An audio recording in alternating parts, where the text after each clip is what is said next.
Hopefully everyone can hear me. My name is Troy Stangerone. I'm the Senior Director for Congressional Affairs and Trade here at the Korea Economic Institute. I'd like to welcome you all here this morning. First off, I would just like to take and thank Bruce and ICKS for hosting the conference here with us today. This is very well timed. Not for the reason most people usually like to say. We lucked out that we're having the Presidential Summit next week, but I think all the topics and papers are very poignant for this discussion that the two presidents are going to have.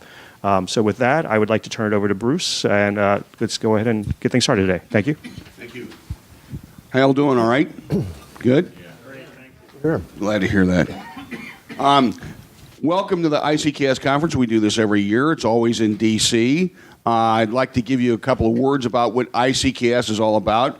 We're not a bunch of rich think tank guys. We are professors, retired military folks, guys who run NGOs, people who want to see Korean studies advance in the United States. And that's what we've been doing since 1996. Long before I joined ICKS, and the president's job, just so everybody knows, is a rotating job. So you'll be seeing somebody else up here in a couple of years, I promise. Somebody much better looking.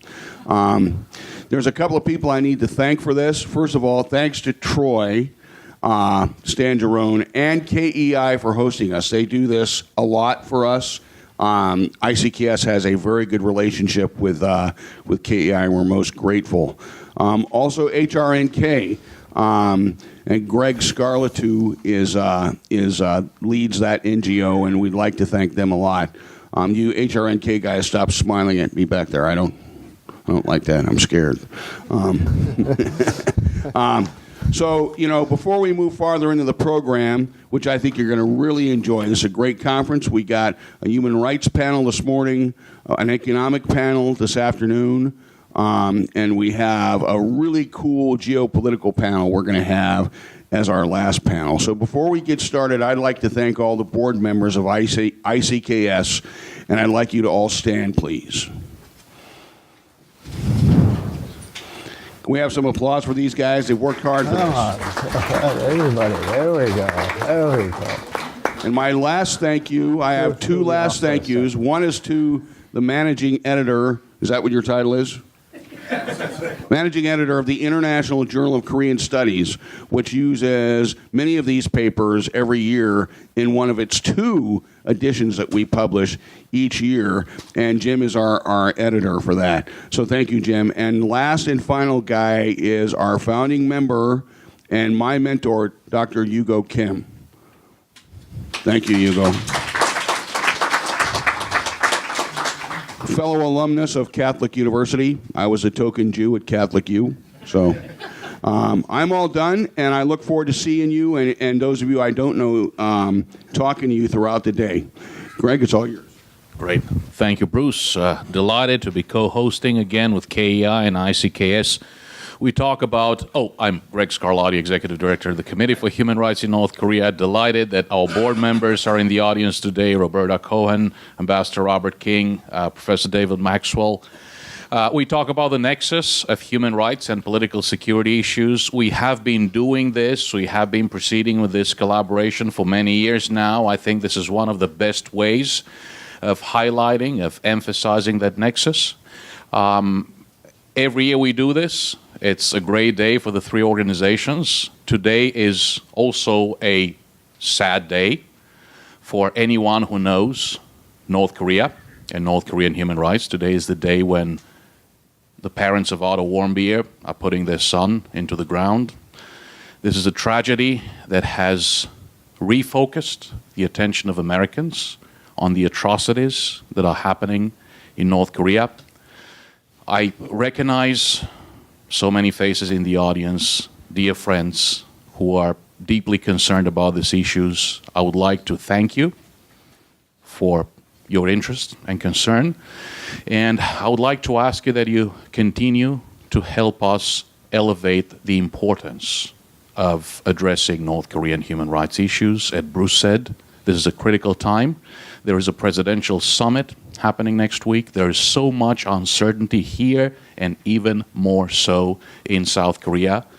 I hope that what we're doing here today will be important, critical in charting the path ahead. And I do have just one proposal this morning, and that proposal is to appoint Professor Bechtold President for life, eternal President of ICKS. Thank you. We are ready for the panels. You mean the Supreme Leader? The Supreme. If you all could come on up for the first panel, that'd be great.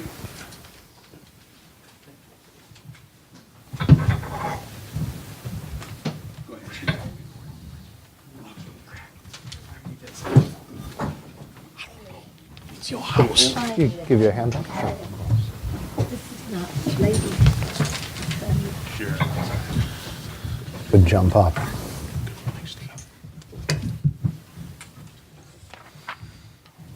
Pull this to the side if you'd like to. The way, yeah, that stacking doll brooch.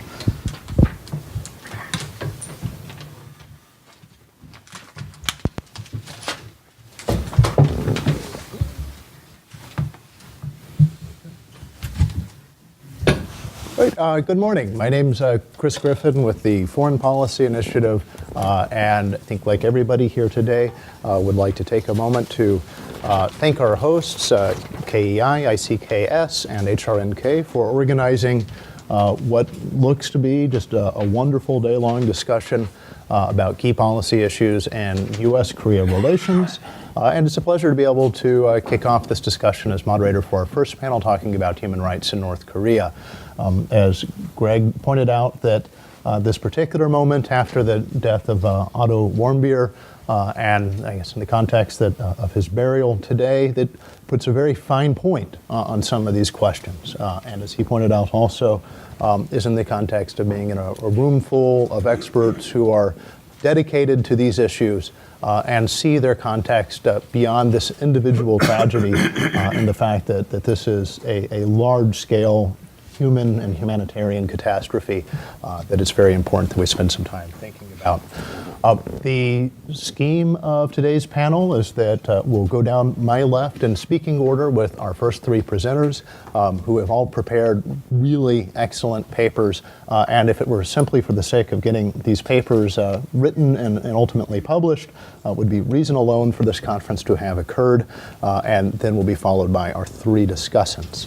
But we'll start with Mr. Robert Collins to my immediate left, who served almost 4 decades as an employee of the Department of the Army. The overwhelming majority of that time was in the Republic of Korea. He's now a senior advisor at HRNK and the author of Marked for Life, Songbun, North Korea's Social Classification System, which he also published through HRNK. The broad title of his report today is Rescuing North Korean Political Prison Camp Inmates. And Mr. Collins, thank you so much for joining us and look forward to hearing your presentation. Thank you. Thank you very much. It's an honor to be there today, and I want to thank Dr. Bechtold and my friend Greg Scarlett too for inviting me to be on this panel and to present this particular paper, which is kind of it might be esoteric in some ways, but not so much but not so for the military, because military missions in North Korea are obviously something that have to be pre-planned and prepared for and resourced in order to come up with a concept of how you're going to do the operation. That's true in all military missions, and this one would be no different. However, the challenge for this particular mission of rescuing a political prison camp population during time of crisis on the peninsula would be an extremely challenging military effort, but it would also be an extremely challenging political decision to do so, because frankly, no military commander, any four-star that's in charge of the troops, is going to willingly move the assets necessary to pull off this operation away from the main battlefront. It doesn't mean it can't happen, but the decision would have to come from on high, and I'll come back to that in a little later.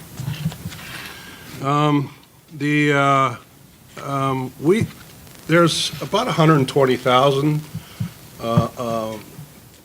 civilian political prisoners in the political prison camps, and that's not counting other types of prisons. But the individuals that go to these camps are guilty of some sort of political crime. And usually that's saying the wrong thing. The process they go through does not necessarily involve a trial. They say the wrong thing, it's reported, and then the Ministry of State Security or the Ministry of Public Security, the police, swoop in.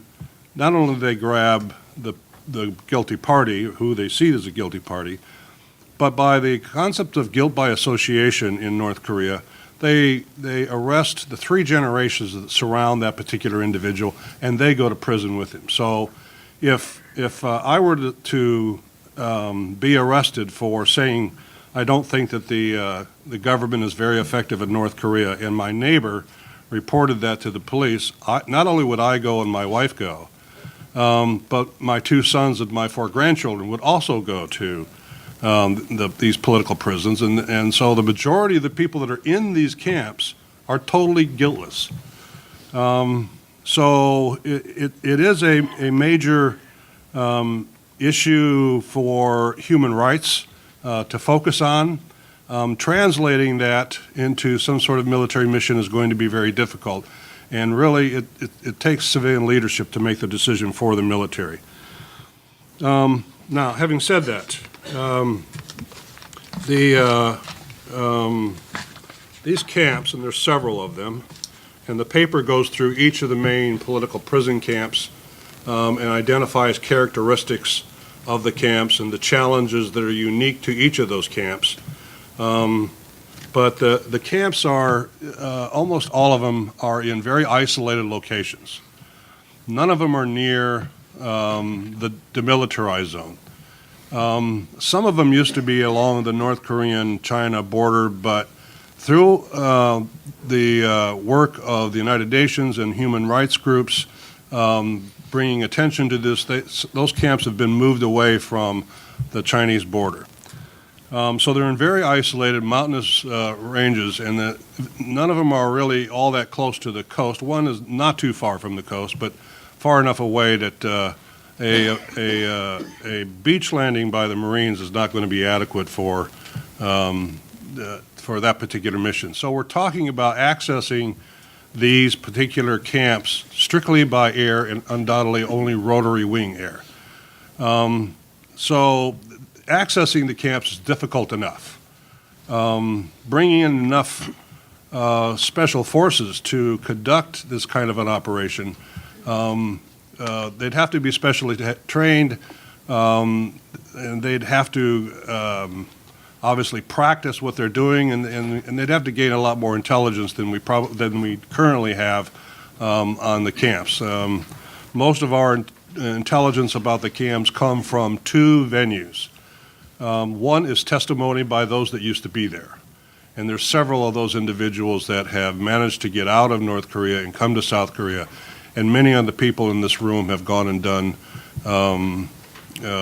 debriefings of these individuals to get the information about what it's like in those camps. They didn't do it for military reasons, but they did it just to find out the human rights violations. In doing that, it's gained some information that's very useful to a military operation. The second discipline to have some sort of estimate of what the challenges of the camps are geospatial.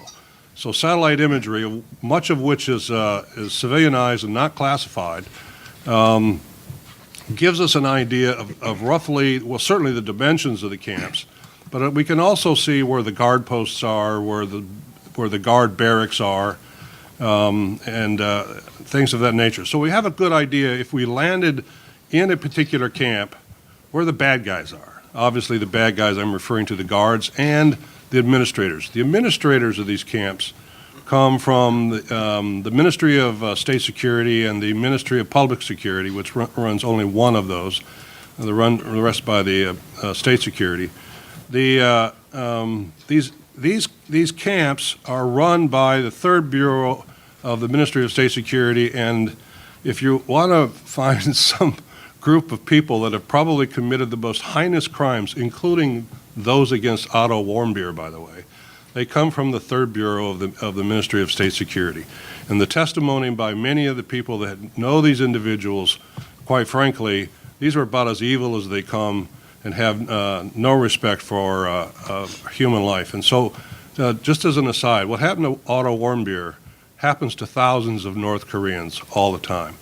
But to get back onto the point, so these operations are very difficult. Now, crisis. What kinds of crisis would warrant making the consideration to go into these camps and do the rescue operation? Well, one is war. Obviously, that's a crisis. And the other one is significant instability within the Kim regime. I don't mean a little bit of instability. I mean significant instability to where the governing apparatus within North Korea, which is done primarily by the party and then carried out by the government at the party's direction. These two crises would warrant a decision for senior South Korean and U.S. leadership to go after the rescuing these political prisoners. The individuals that would have to be targeted, obviously, are those that are in the initial operation are those that are guarding, and we've had in the past 2 individuals that were former guards at these camps, and now have defected to South Korea, and both of them have said that if there's a crisis, the mission of the guards and the state security personnel is to kill everybody immediately in the camp. Now imagine if the camp runs between 5,000 to 15,000 per camp, maybe even 20,000 in a camp. The ability to kill that many people quickly is not going to be easy. I mean, you just can't line up and start shooting every one of these and think it's all going to happen within an hour. The thought is absolutely grotesque. And once that begins to happen, then obviously the population is going to realize what's going on, and they're all just going to flee if they can. Their physical ability is very limited because they're not fed right. And frankly, the role of the political prison camp is don't give them enough food, but work them hard enough so that the lack of calories and the hard work eventually they just die and they put in an unmarked grave. But this would be a very difficult operation for them to execute. But the point is that the instructions are there. Have they come close in the past?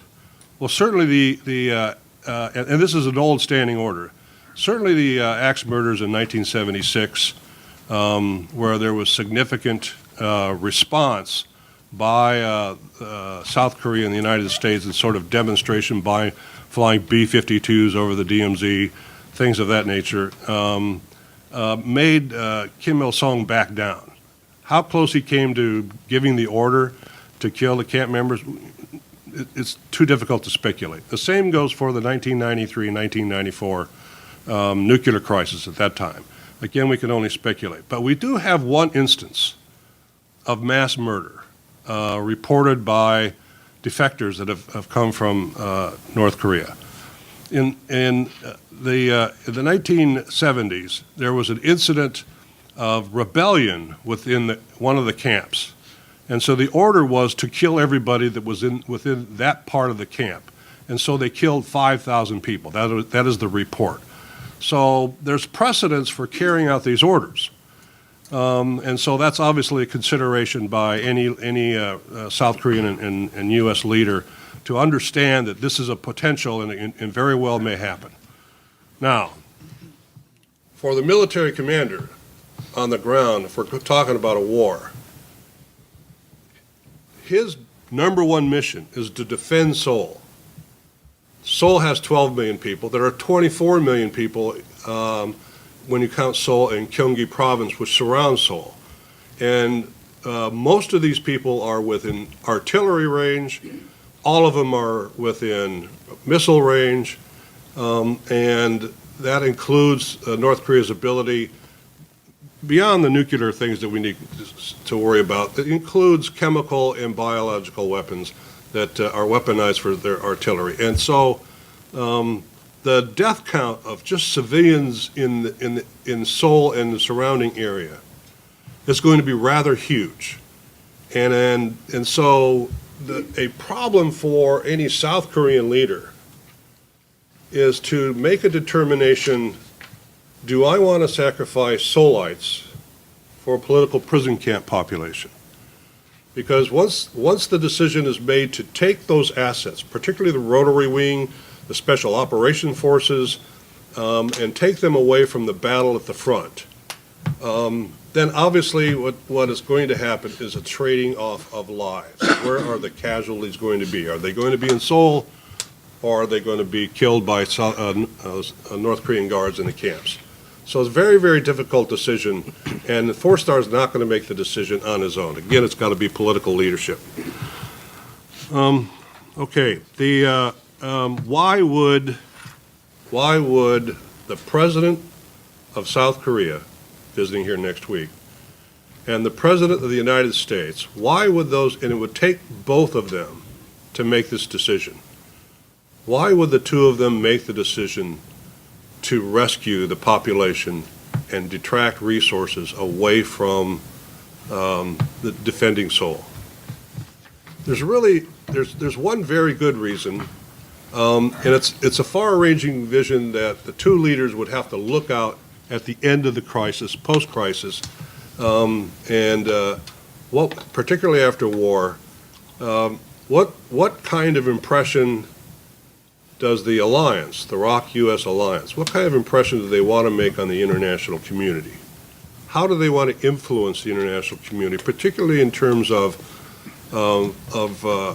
South Korean intent to then unify the peninsula, since they have invested so much treasure by that point, lost so many lives by that point at the end of the war? How do you influence the General Assembly, influence the Security Council at the UN? How do you influence those individuals to support the unification process? Well, this is one way of doing it. See, we care for the North Korean people. And that can be a fairly influential reason if it came to that point. The challenge is making that decision in the midst of all these deaths in South Korea.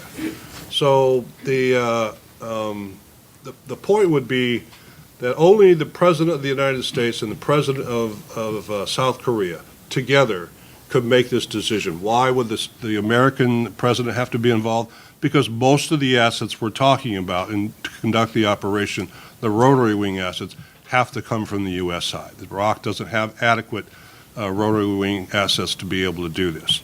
So it's a major challenge. Only the two presidents could make this decision, and they'd have to make it for the sake of unification process afterwards.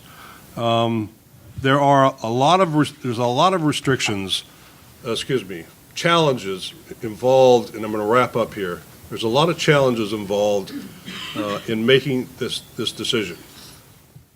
The one thing I want to say in closing is in the law of land warfare, the responsibility for the civilian population of a piece of land that has now been taken by a force commander, particularly on our alliance side. Whatever civilians are in that particular area are now become the responsibility of that commander. He has to then care for those individuals. And so the sustainment problem once the rescue happens, the sustainment problem for all those individuals becomes an even more challenging issue for the alliance than even taking the political prison camp. I think actually taking the camp would be far easier than sustaining the health and welfare of that particular population. One last thing. The camps are in the north, and some of them are in the east, and some of them are in the west. Those that are north of Pyongyang, the air defenses there is so great. automatically you'd have to exclude even considering those camps. So it would have to be one of the camps that are in the northeast. I'm going to close with that, and thank you for the opportunity to talk about this subject. Thank you, Mr. Collins. And once again, looking forward to the publication of the article you touched on at the end, but sort of the case-by-case discussion of some of these camps is Yes. something that's really striking. Conversation will pivot now from consideration of the most extreme scenarios of international engagement with these prisoner populations to a more regular question that comes up with Ms. Roberta Cohen's presentation on UN humanitarian action and the North Korean Gulag. Ms. Cohen is a leading expert on human rights with a focus on refugees and internationally displaced persons. She previously served at the Department of State as a Deputy Assistant Secretary for Human Rights for Human Rights and is a member of United States delegations to various human rights commissions. She's a co-chair emeritus at HRNK. She's been about 10 years at the Brookings Institution leading a major project there on human rights and displaced persons. And Ms. Cohen, it's a pleasure to be joined by you today and look forward very much to your remarks. Thank you. And if we could slide the Mine. mic down. Thank you. Thank you. I think I've done something. Okay. Thank you very much, Chris, and thank you to the Korea Economic Institute and the other sponsors, HRNK, of course, of this conference.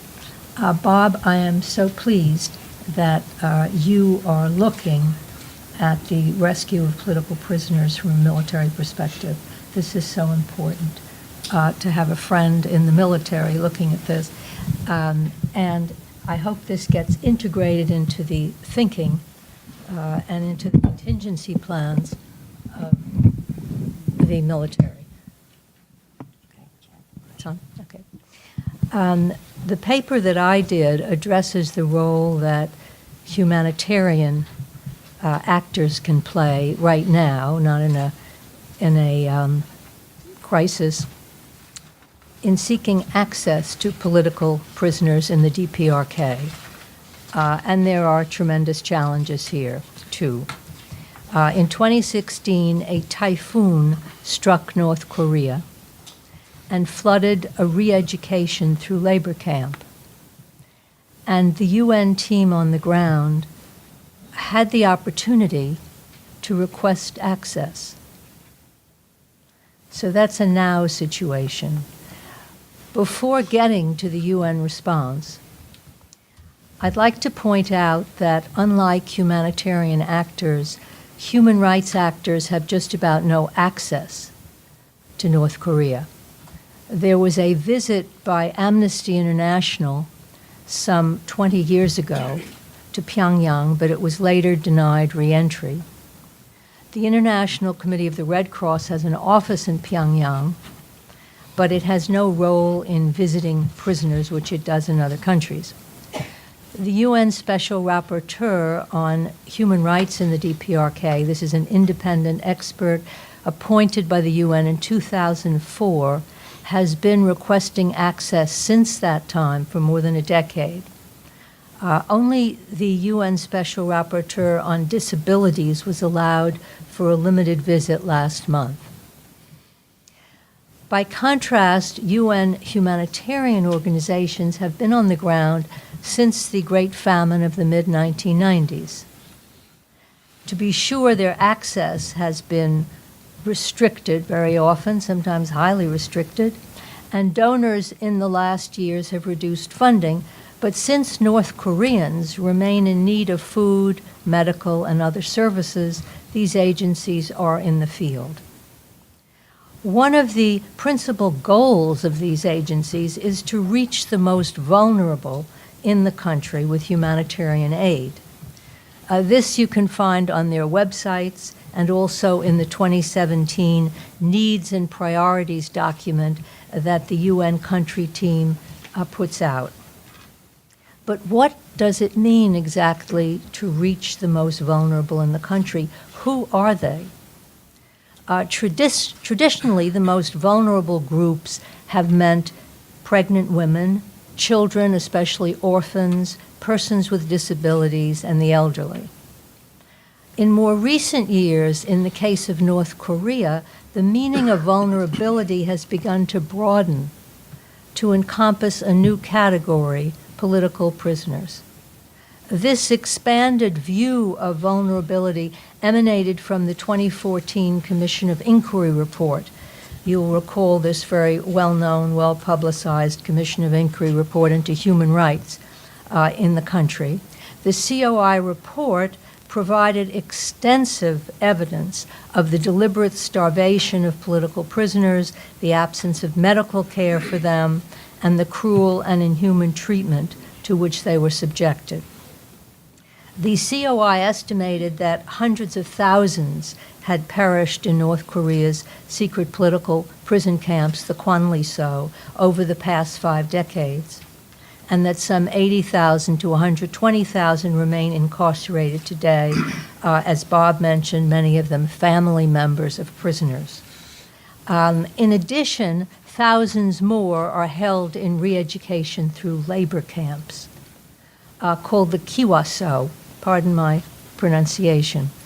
The death rates in these camps are also high because of malnutrition, disease, and ill treatment.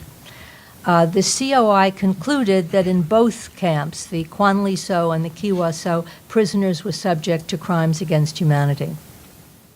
Now, when the General Assembly of the United Nations met in 2015 to adopt its annual resolution on human rights in North Korea, it added political prisoners to the list of vulnerable groups that was identified in their paragraph on chronic and acute malnutrition. The following year, it went further, and he called upon North Korea for the first time to allow humanitarian aid agencies access to all parts of the country, including detention facilities. This focus made its way up to the 38th floor, and in one of his last reports to the General Assembly, former Secretary General Ban Ki-moon highlighted the plight of North Korean children that were detained with their families in these camps. And prior to his departure, former Deputy Secretary General Jan Eliasson told the Security Council that the most vulnerable group in North Korea is the prison population. A few months ago, the Special Rapporteur, Tommaso Hea Quintana, publicly called not only on North Korea, but on the UN's humanitarian and development agencies to ensure that their humanitarian programs on the ground benefit vulnerable groups, including those who are in detention facilities, prison camps, and political prison camps. Now, concurrent with this broader view of vulnerability was a movement at the UN to bring together, in a more complementary way, the human rights and humanitarian agendas of the UN. The UN's Human Rights Upfront approach. This was introduced by the Secretary General in 2013. And it called upon the entire UN system. So it wasn't just the human rights offices, but the entire UN system to develop a strategy when there are serious violations in a country that could escalate into mass atrocities. Now, North Korea fits this. The COI had concluded that the crime of extermination was taking place in North Korea. That is, quote, imprisoning a large number of people and withholding the necessities of life so that mass deaths ensue. Similarly, UN Development Program and the Office of the High Commissioner for Human Rights developed guidelines on the human rights responsibilities of resident coordinators. These are the people in the field that coordinate the operations, the humanitarian aid operations, and of the UN country teams when they're in places where there are serious human rights violations. The guidelines set forth the concrete activities that are supposed to be taken, whether it's written communications or discreet engagement, as they put it, or more public advocacy. Most significantly, they point out that the role of the UN on the ground is not simply to support the government, but to consistently uphold and promote the values and principles enshrined in international law. Now, I provide this background because it's essential to an understanding of the push and pull to which humanitarian actors are subject between the host governments on the one hand and UN responsibilities and standards on the other. The difficulty of putting into practice the principles became evident in 2016 when this typhoon struck North Korea, flooding not only farmlands, homes, health clinics, and schools, but a re-education through labor camp, Kiwaso number 12. The flooding of the camp was visible on satellite imagery, and HRNK forwarded the imagery to the UN with the recommendation that UN agencies request access to the camp. They're on the ground, they're in humanitarian operations, they have to try to deal with everyone who is affected.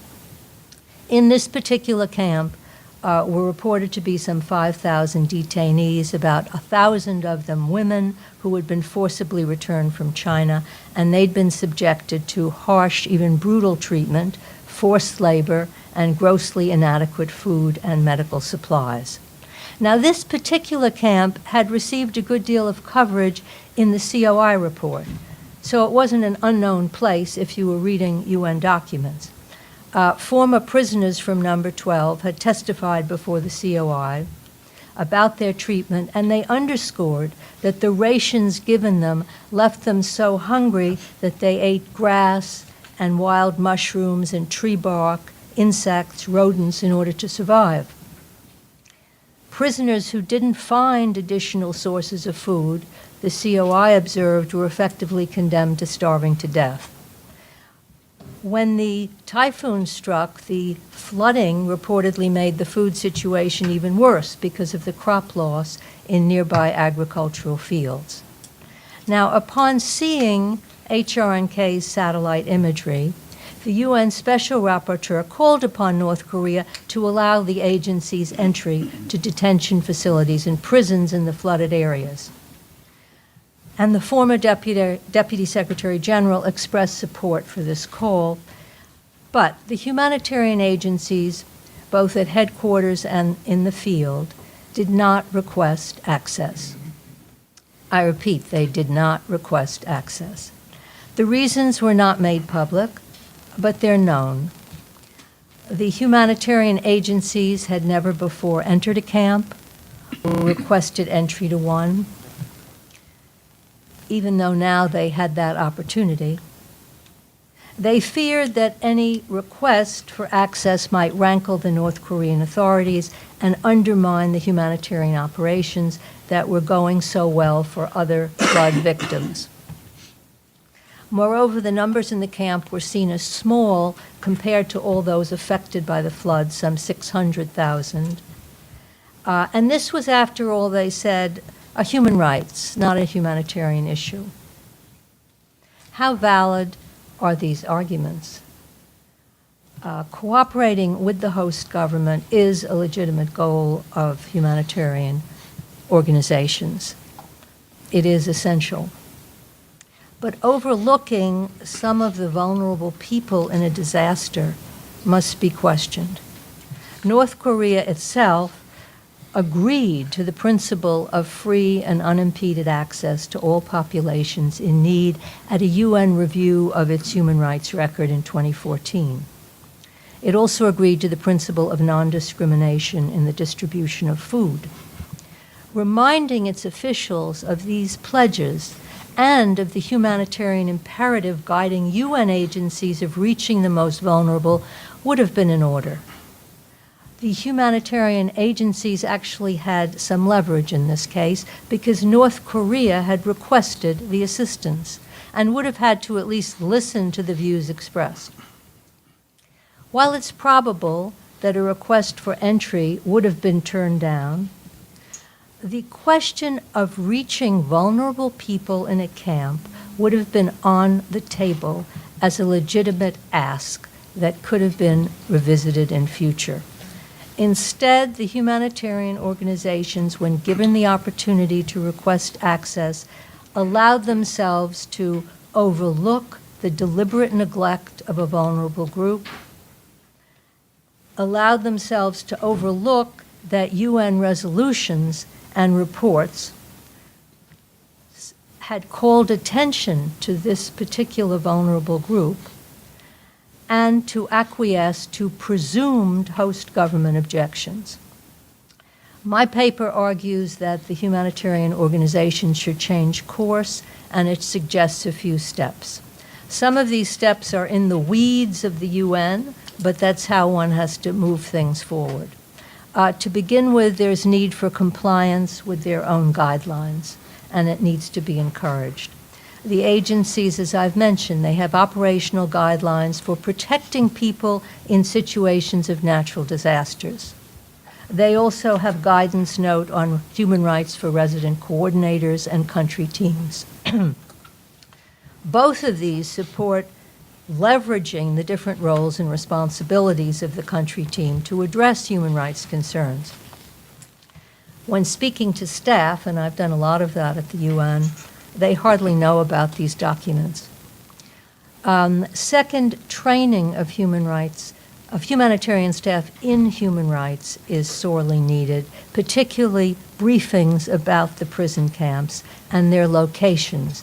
Significant numbers of political prisoners can be found in provinces where humanitarian organizations conduct operations. Yet the staff on the ground has no information about these camps, either the Kiwa-So or the Kwanli-So. It was, after all, NGOs and the Special Rapporteur that had to alert the UN to the fact that number 12 was flooded and that other camps might have been affected. There was another camp in that general area. Briefings must cover the humanitarian dimension of the camps, their conditions, and the fact that the most acute cases of hunger and disease in North Korea can be found in these camps. They must cover the impact of drought and other disasters on those confined. Prisoners are likely to be the first to perish when food shortages increase. And the Sangbun system should also be discussed. This is the social classification system of North Korea based on political loyalty. Bob King has written a report on that for HRNK. And this system heavily affects access to food, health care, and housing. In the wake of Typhoon Lionrock, discriminatory housing policies based on Sangbun were reported in the rebuilding. Third, there's need for closer collaboration with the Special Rapporteur and the Human Rights Office and the humanitarians on the ground, because there's a real gap. There are no human rights specialists on the country team. The Special Rapporteur could privately assist with the development of a strategy to address human rights as part of humanitarian operations. The Strategic Framework Agreement, this is something that the UN negotiates with the North Korean government, and the one that was just negotiated covers the next 4 years, and it speaks of a human rights-based approach. But how is that going to be implemented? The Strategic Framework also offers UN support to North Korea in carrying out the commitments that it made to international principles, including reaching the most vulnerable. In fact, talks are supposed to take place between the resident coordinator and the other agencies and the DPRK. Clearly, a strategy is needed for these talks. Fourth, there needs to be monitoring of how the UN agencies incorporate human rights principles into their work. If we look at some of the agencies, take UNICEF, for example, it should be making a concerted effort to collect information on the most vulnerable children in the country, such as those forcibly repatriated or those living in detention camps with their families, and strategizing on how to reach them. UNICEF is setting up a child data monitoring unit with the DPRK in North Korea. Certainly this is an occasion to try to look at vulnerable children in camps. One of the objectives of the World Health Organization should be requesting access to prisons in order to help eradicate TB in the country, tuberculosis. WHO has found that health in prison programs in other countries help eradicate TB in the larger community. The World Food Program should be seeking to make into a reality its own claims that no matter what the weather, it says, we reach the most vulnerable in the country. Well, it should begin to identify who the most vulnerable are and how hunger in prison camps relates to their work. The UN Fund for Population is now supporting a new DPRK census to come out in 2019. This should include the information, and UNFPA should request this, on the location, number, and characteristics of vulnerable populations, including those in detention facilities. The UN will be basing some of its humanitarian programs on the data collected. Finally, leadership is clearly needed, in particular the backup of the UN's new leadership, the Secretary General, Antonio Guterres, and the heads of agencies, to lend support to the humanitarian actors in the field, to the resident coordinator, to the country team, when they carry out their responsibilities. Obviously, coherence is needed. There is a tremendous incoherence in what General Assembly resolutions, Secretary General's reports are saying, what guidelines and various guidance notes say, and the actual actions on the ground of the humanitarian actors. Their pervasive fear of expulsion from the country should give way to the UN's standing up for marginalized people it is supposed to protect, and using the leverage that it has to generate meaningful dialogue on assisting them. I'm not talking about getting up on a soapbox, but I am talking about seriously trying to implement what it is the UN is standing for in these countries. Here, support from the United States and other states would be in order. It should no longer be acceptable for the humanitarian part of the House to wear blinders and to look away from desperately hungry and sick people in North Korea's political prisons, in lockstep with the government's persecution of these people. The current conditions of political prisoners constitute not only a human rights emergency, but a humanitarian crisis that needs to be addressed. Thank you.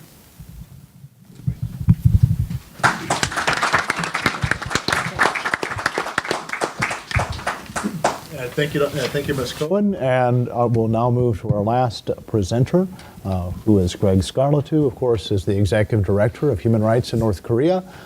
In that capacity, he's been involved in the publication of more than 24 articles and books that have helped to raise awareness and educate both policymakers and the public about the situation on human rights in North Korea.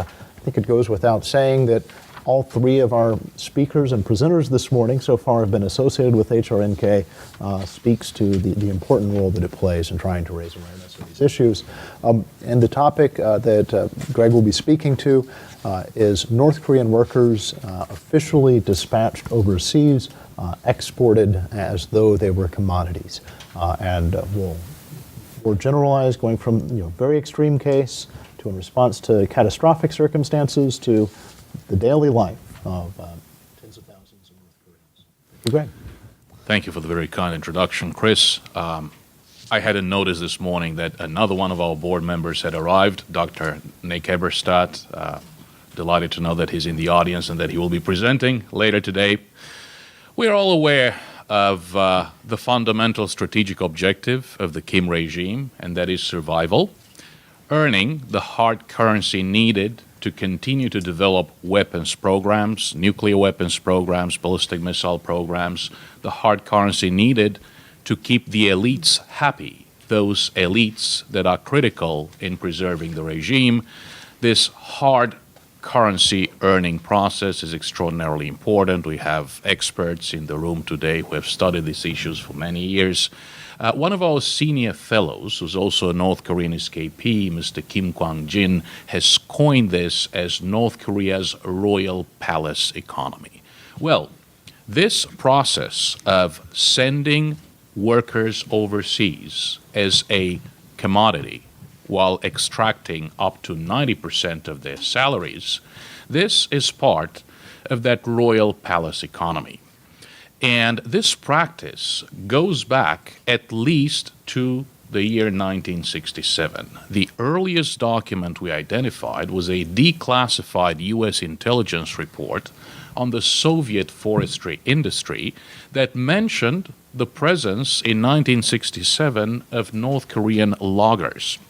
This was part of a rudimentary economic transaction, a barter, as aid from the Soviet Union and China was still there but was winding down toward the late 1960s. The North Korean regime was sending especially loggers to the Russian Far East in exchange for Russian weapons and parts. Until today, North Korean workers have been dispatched to 45 countries in Asia, Africa, the Middle East, and Europe. As of last year, 2016, the total annual amount earned by these workers for the regime stood at about $200 million per year. It may not sound like a huge amount. Nevertheless, compare it to what the, now closed, or for now closed, Kaesong Industrial Complex used to yield for the regime. That was about $120 million a year. Perhaps not a huge amount elsewhere, but in the world of the Kim regime, where resources are prioritized and focused on regime survival, this is a program that matters. Together with my colleagues at HRNK, we have been very closely monitoring this particular issue, and we have noticed some slight changes in the numbers. 3 years ago, in 2014, the overall number of workers sent overseas stood at about 53,000. The number is higher today. It stands at about 60,000. This is a complex issue involving multiple countries. Currently, as far as we know, there are at least 20 countries hosting North Korean workers. It's a complex issue, and it's very important that several organizations are following. And I would like to credit in particular the work of our colleagues in South Korea at the Database Center for North Korean Human Rights at NKDB, and also at the Asan Institute, and also the outfit run by a former political prisoner, Kang Chol-hwan, the North Korea Strategy Center. They were truly the ones who led the charge. It's very important that several organizations work on the issue because, honestly, none of us alone have the resources needed to grasp the complexity of this issue. At the moment, the country that hosts most of those 60,000 North Korean workers is Russia. Half of them are in Russia, 29,000. 3 years ago, they used to be only 20,000. There has been a sharp increase. They're employed in construction, forestry, and agriculture. The other major host of North Korean workers is China. Currently, there are 18,000 North Korean workers working there as seamstresses, as IT workers. There has been a slight decrease of about 1,000 workers. The bulk of the rest go to the Middle East. And this issue has received a lot of attention.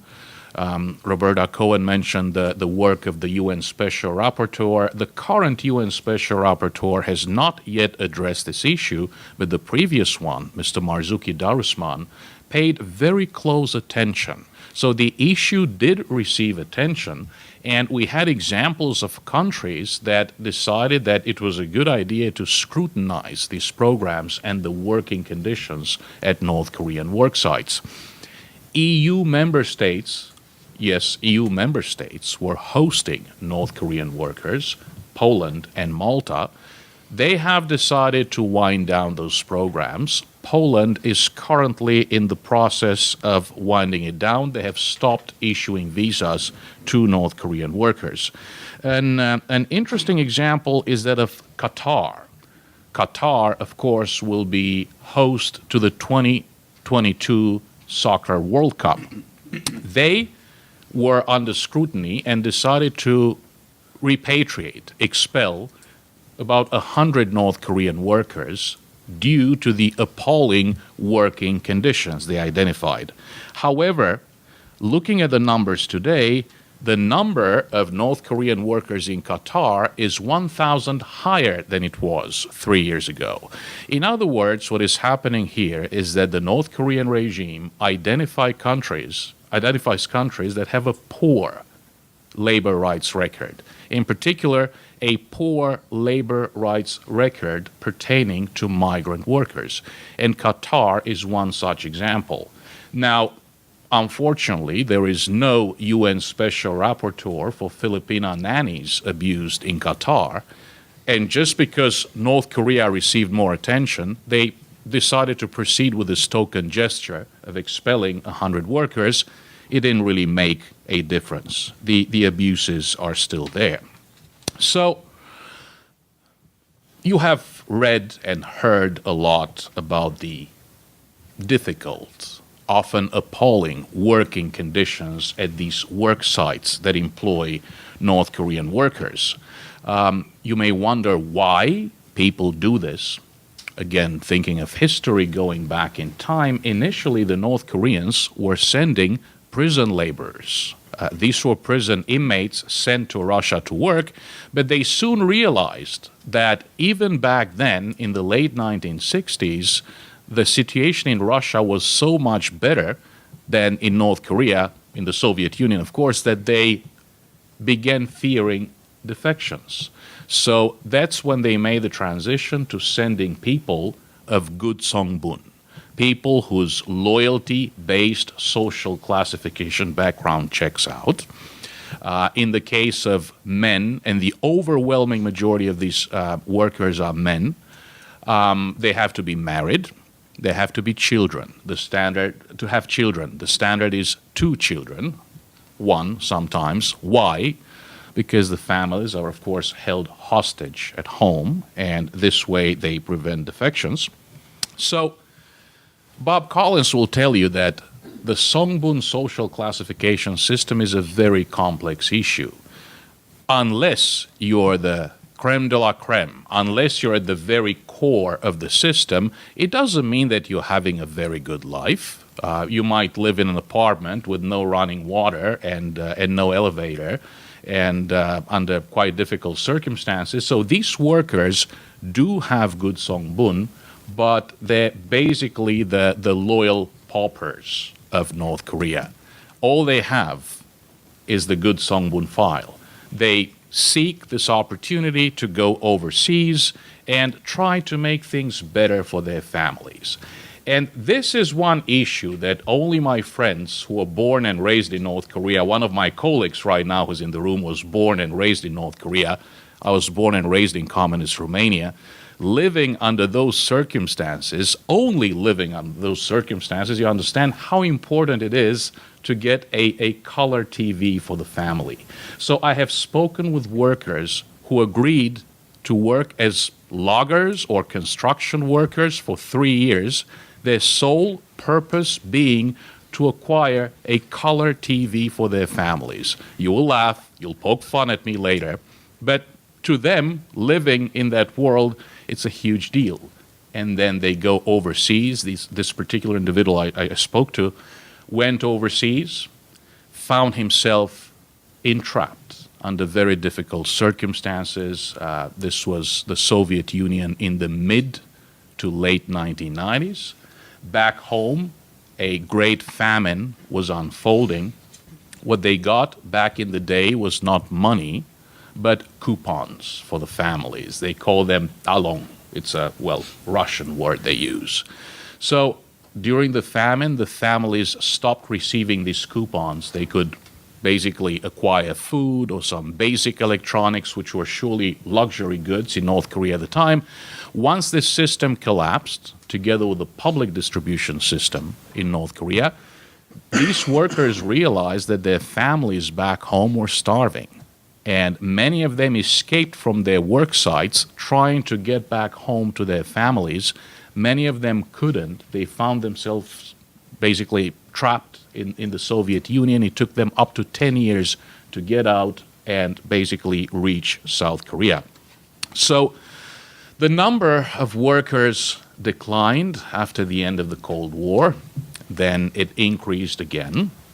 As you can see, over the past 3 years, there has been a fairly significant increase from 53,000 to 60,000. The way they run the system has also changed. There is no doubt that the working conditions are extraordinarily difficult. They differ based on the country where these workers are, and they differ based on the industry in which they're employed. If you're talking about a construction worker in the Middle East, life is very hard. Work, safety, and health conditions are appalling. If you're talking about a logger sent to the Russian Far East, the situation is even worse. But you have to understand that even within the logging camps, there are jobs that are extraordinarily hazardous. The most hazardous jobs being the summit teams that take down the trees and the truck drivers who have to drive in the winter, slippery conditions, they have to drive at night. The fatality rate is very high. The loggers who chop down the trees, they have to work at night. The lighting is very poor. Often all they have is moonlight. If they're lucky, they have the truck headlights. So if you're thinking of seamstresses sent to China, perhaps in their case, although there are very egregious wage payment violations, again, salaries are confiscated up to 90%.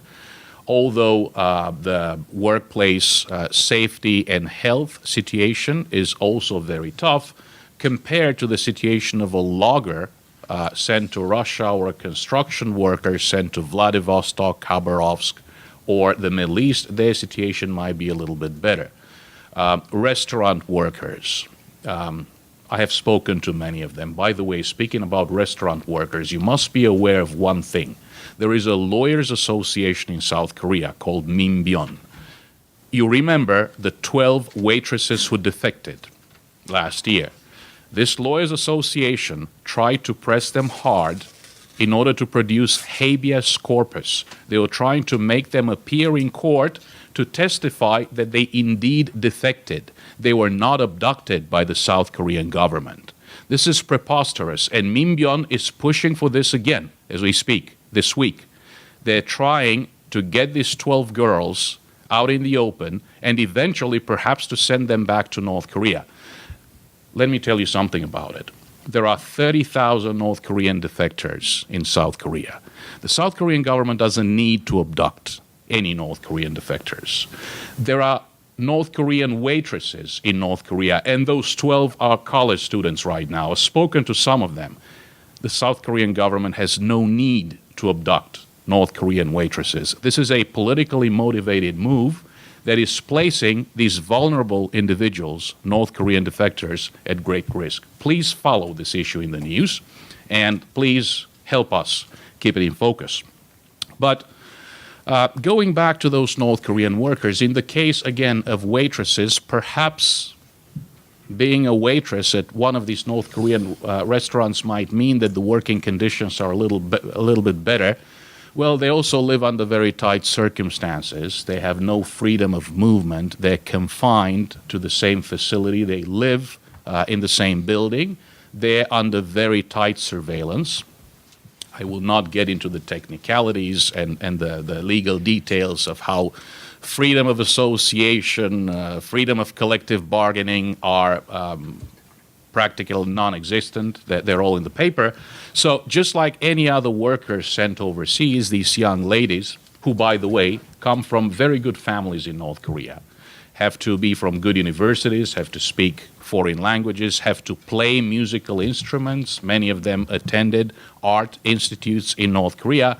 They're under the supervision of 3 site supervisors, like everybody else. One is the party secretary. The other one is the actual site manager, who's a technical expert. And the other one is the security officer, the State Security Department officer. It's extraordinarily hard to defect, but the fact that in the case of the 12 waitresses, one of the site supervisors, the restaurant manager, was in on it, enabled them to defect en masse. The system has shifted and changed. It is not the same as it used to be in the 1990s, just like North Korea today, which is a bizarre combination of strict government control and private entrepreneurship. The same happens at the work sites overseas. The most loyal and most trusted workers are allowed so-called additional opportunity. And remember, they're terribly exploited, but if you're a North Korean, if you're able to send $100 a month back home to your family, this is a huge deal within that world. It doesn't mean that this is not forced labor. It doesn't mean that this does not amount at times to slave labor. It surely does, because they're entrapped under the circumstances. But the way that it works, let me give you an example. At a construction site in the Middle East, let's say that a worker checks out, proves to be loyal, hardworking.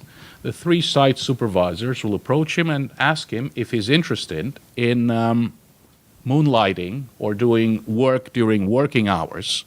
And the working hours are very, very long. Sometimes people do not have a day off. They just have a day off a month. They work 14-hour days, sometimes 16-hour days.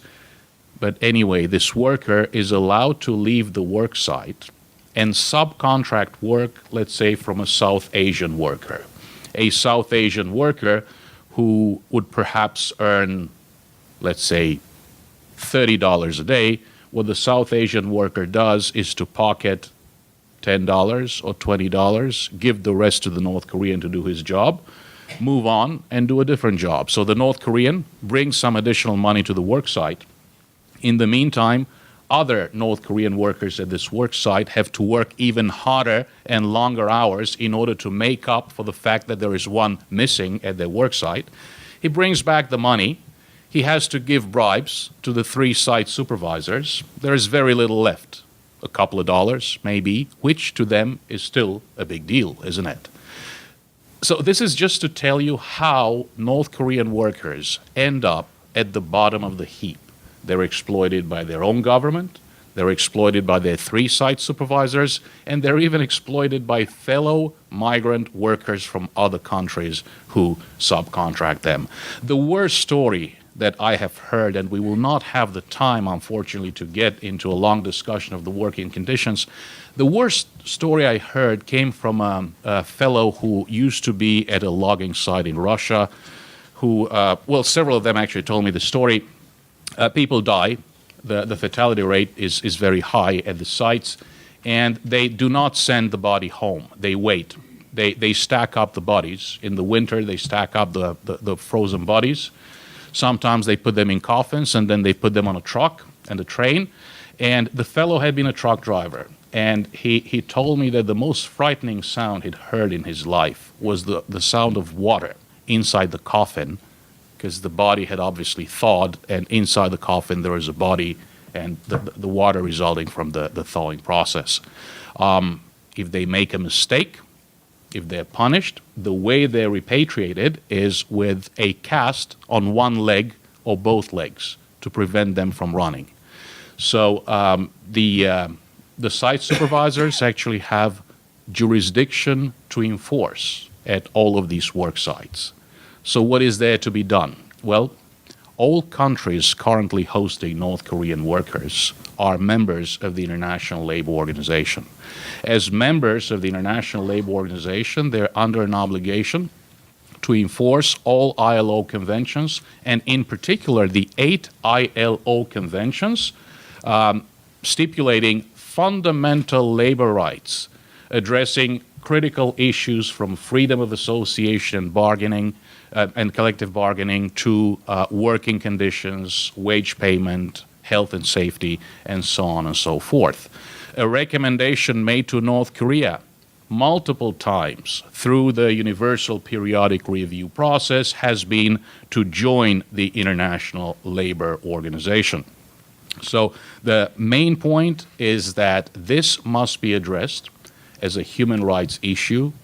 We're all, I believe, against the weaponization. We're accused of weaponizing human rights. We never do that. But the point here is that there is a range of measures, basically ranging from understanding that these workers overseas, 60,000 of them, twice more than the number of North Korean defectors in South Korea, may provide an opportunity for access. Why not come up with a coherent approach, as difficult as it might be, and all of us and you understand how difficult that would be? Why not try to come up with ideas to work through the host governments to provide the information needed for these workers to understand labor standards, to understand, if not the obligations of North Korea, the obligations of the host country? Why not try to use this as an access point and possibly try to make a little bit of progress through this access point, as difficult as it might be? And indeed, if the North Korean authorities do not agree to provide any degree of access, if they do not agree to abide by internationally accepted labor rights and human rights standards, indeed, the only option available may be to shut them down. But not because we want to shut them down as a source of income for the regime, because of the abysmal human rights violations that happen at these sites. So the final point that I would like to make is that, yes, amputation may be the only available option. But before going to amputation, why not try the antibiotics and see if there might be a slight chance to find a way forward? Thank you for listening.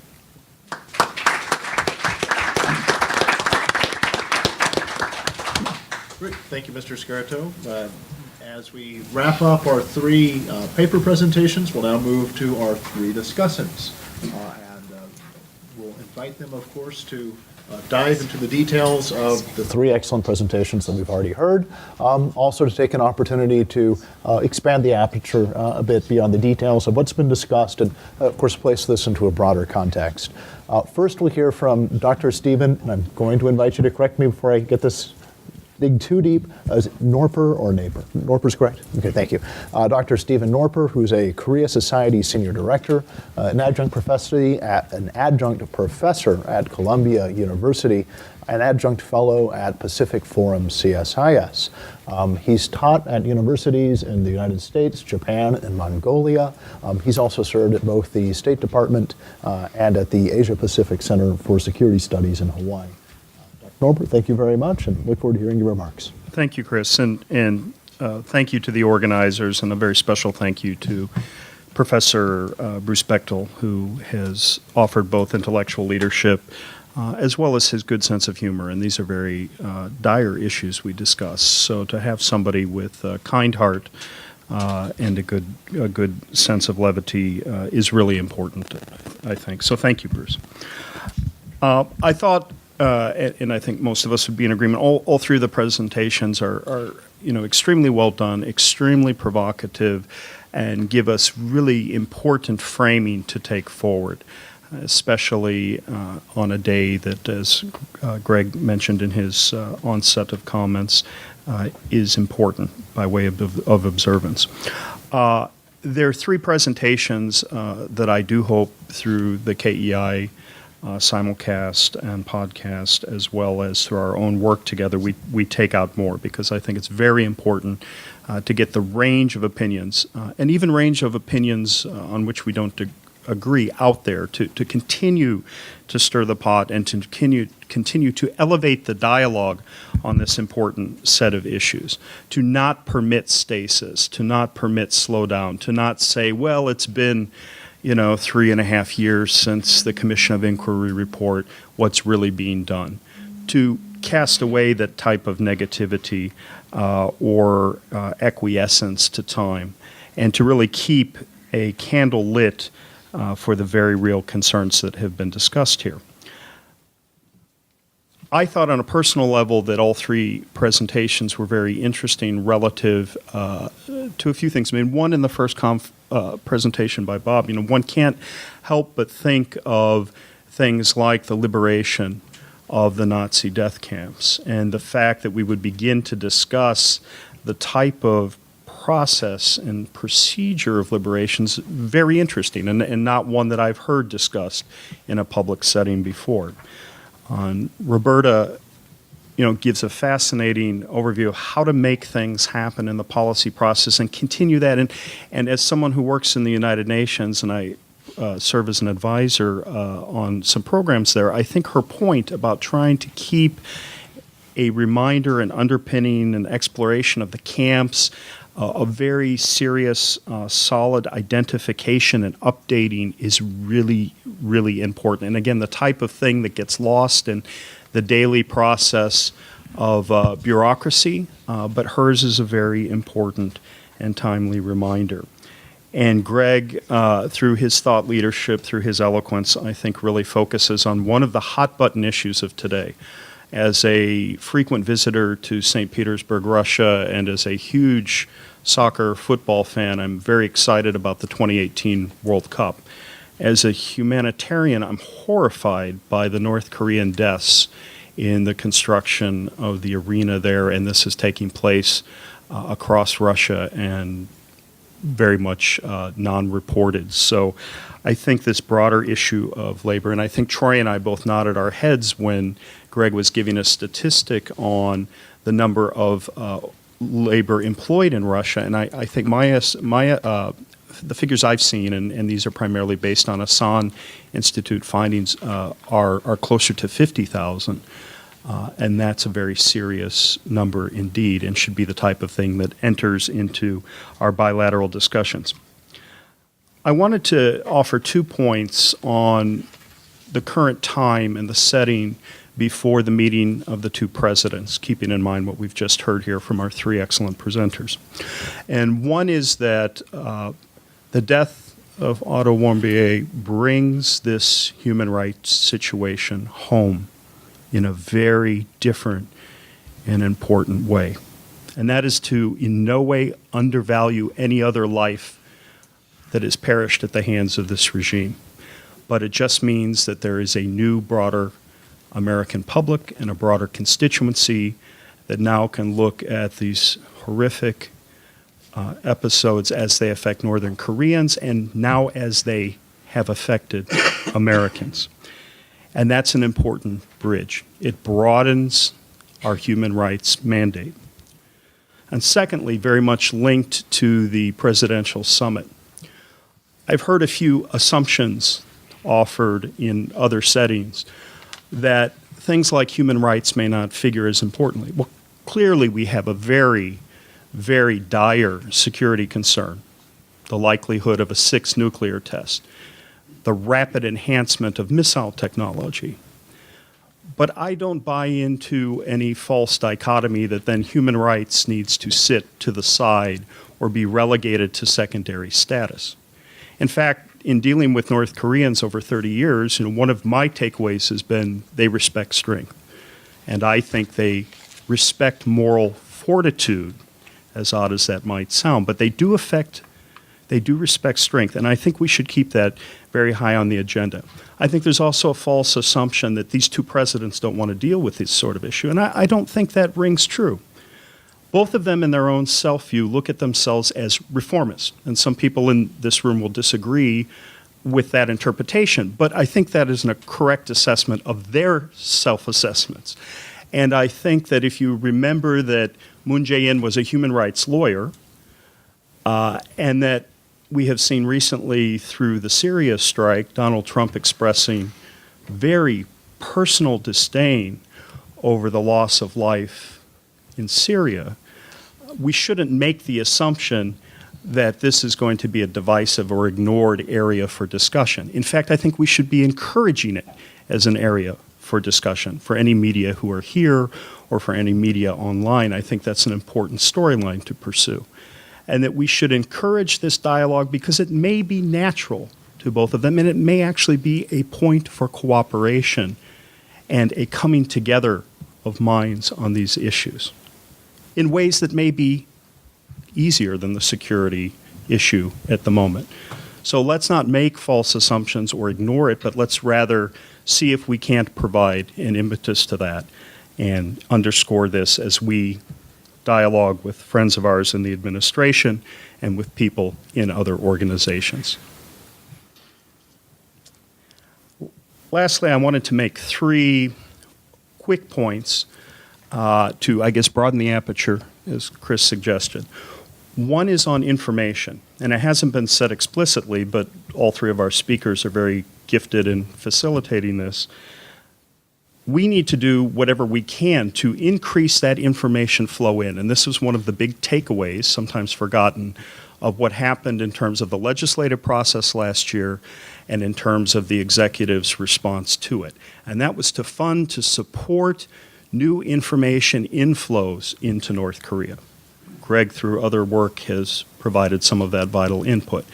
But I think where we can get foreign broadcast in, and anyone who has worked on Cold War issues know this was a fundamental part of the dissolution of those systems, is really very, very important. So that works in lots of ways. NGO activity, I think it needs to work more in terms of direct governmental support, and that is what has been mandated. But those information flows, and we know from discussions with refugees, with defectors, that it has made a difference.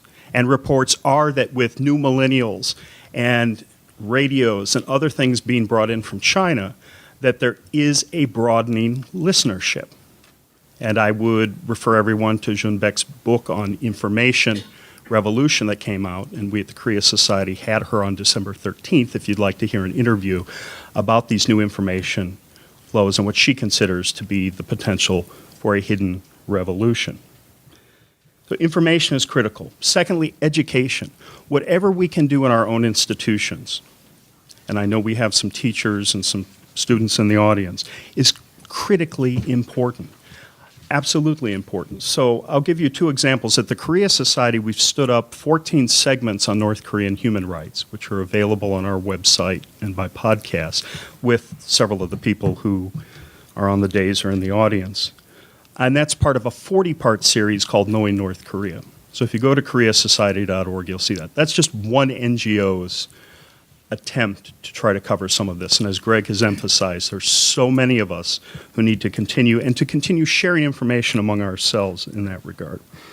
And second, anecdotally, in the classroom, as I teach at Columbia, I have a course called Korean Politics and Foreign Policy. It'll be up again this fall for graduate students.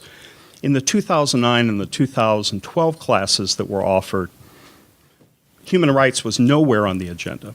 Human rights now is its own section within that class. So the more that we can bring this type of emphasis from advocacy groups into the mainstream is incredibly important. And I think as we're trying to craft minds of future leaders, that's something to remember. I would also include trying to get as much material out as we can. And 2 recent releases I recommend are the Accusations by Bondi, which is in effect the first Solzhenitsyn type of book, it's a manuscript smuggled out of North Korea, released just a month or 2 ago by Grove Atlantic Press.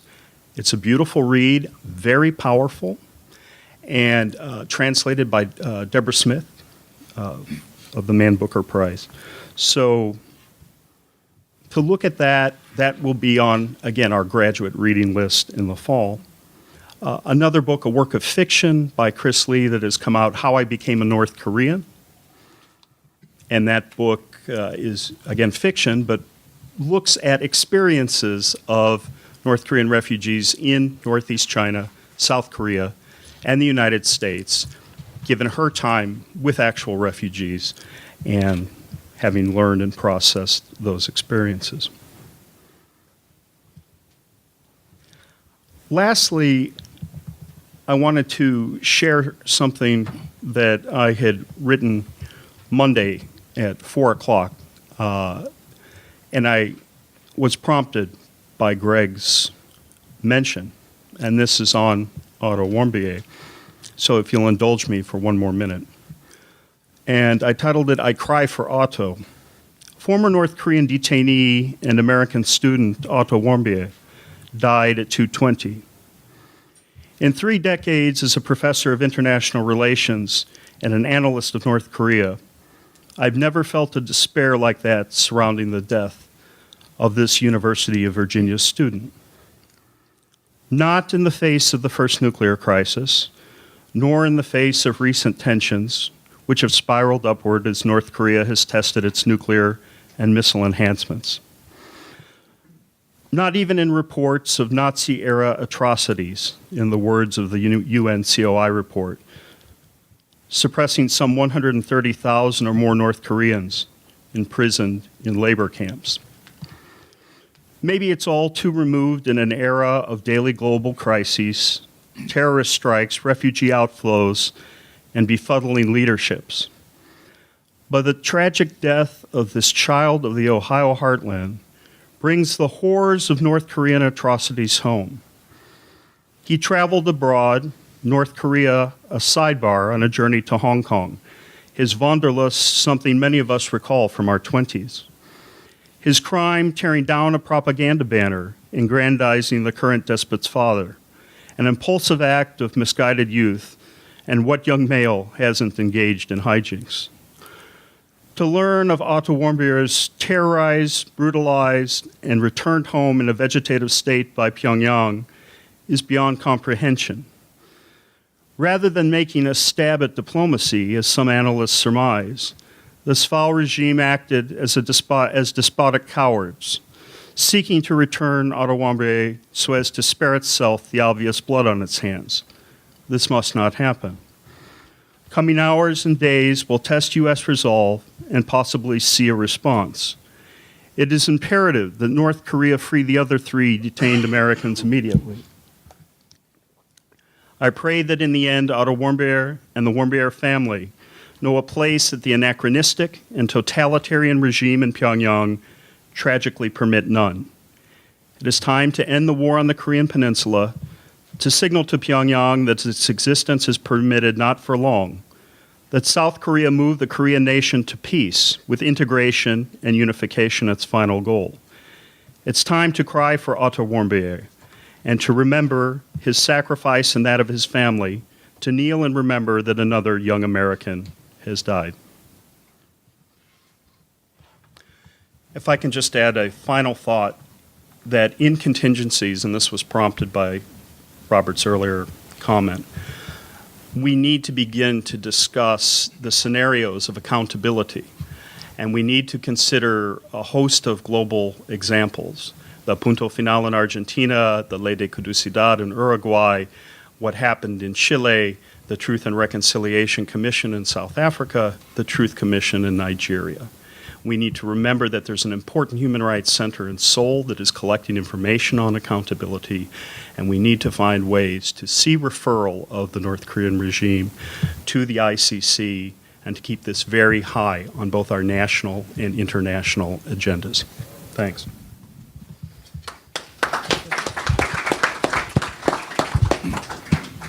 Great.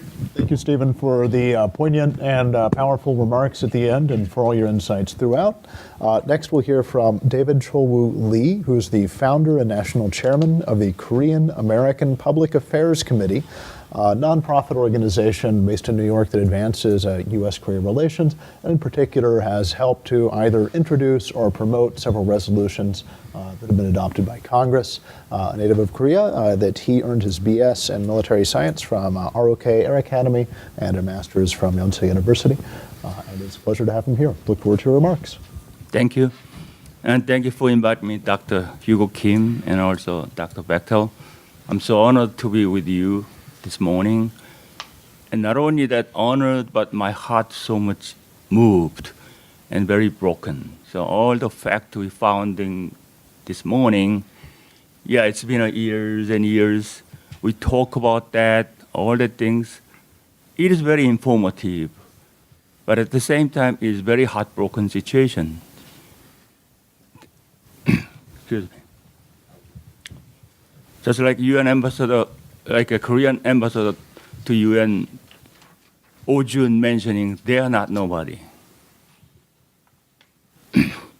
They are not just anybody. They are the same group of people.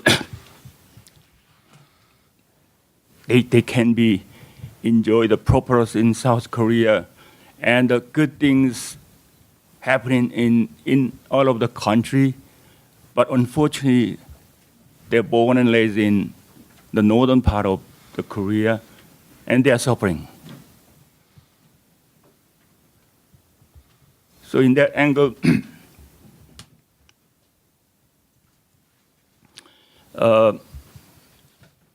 I'm sorry.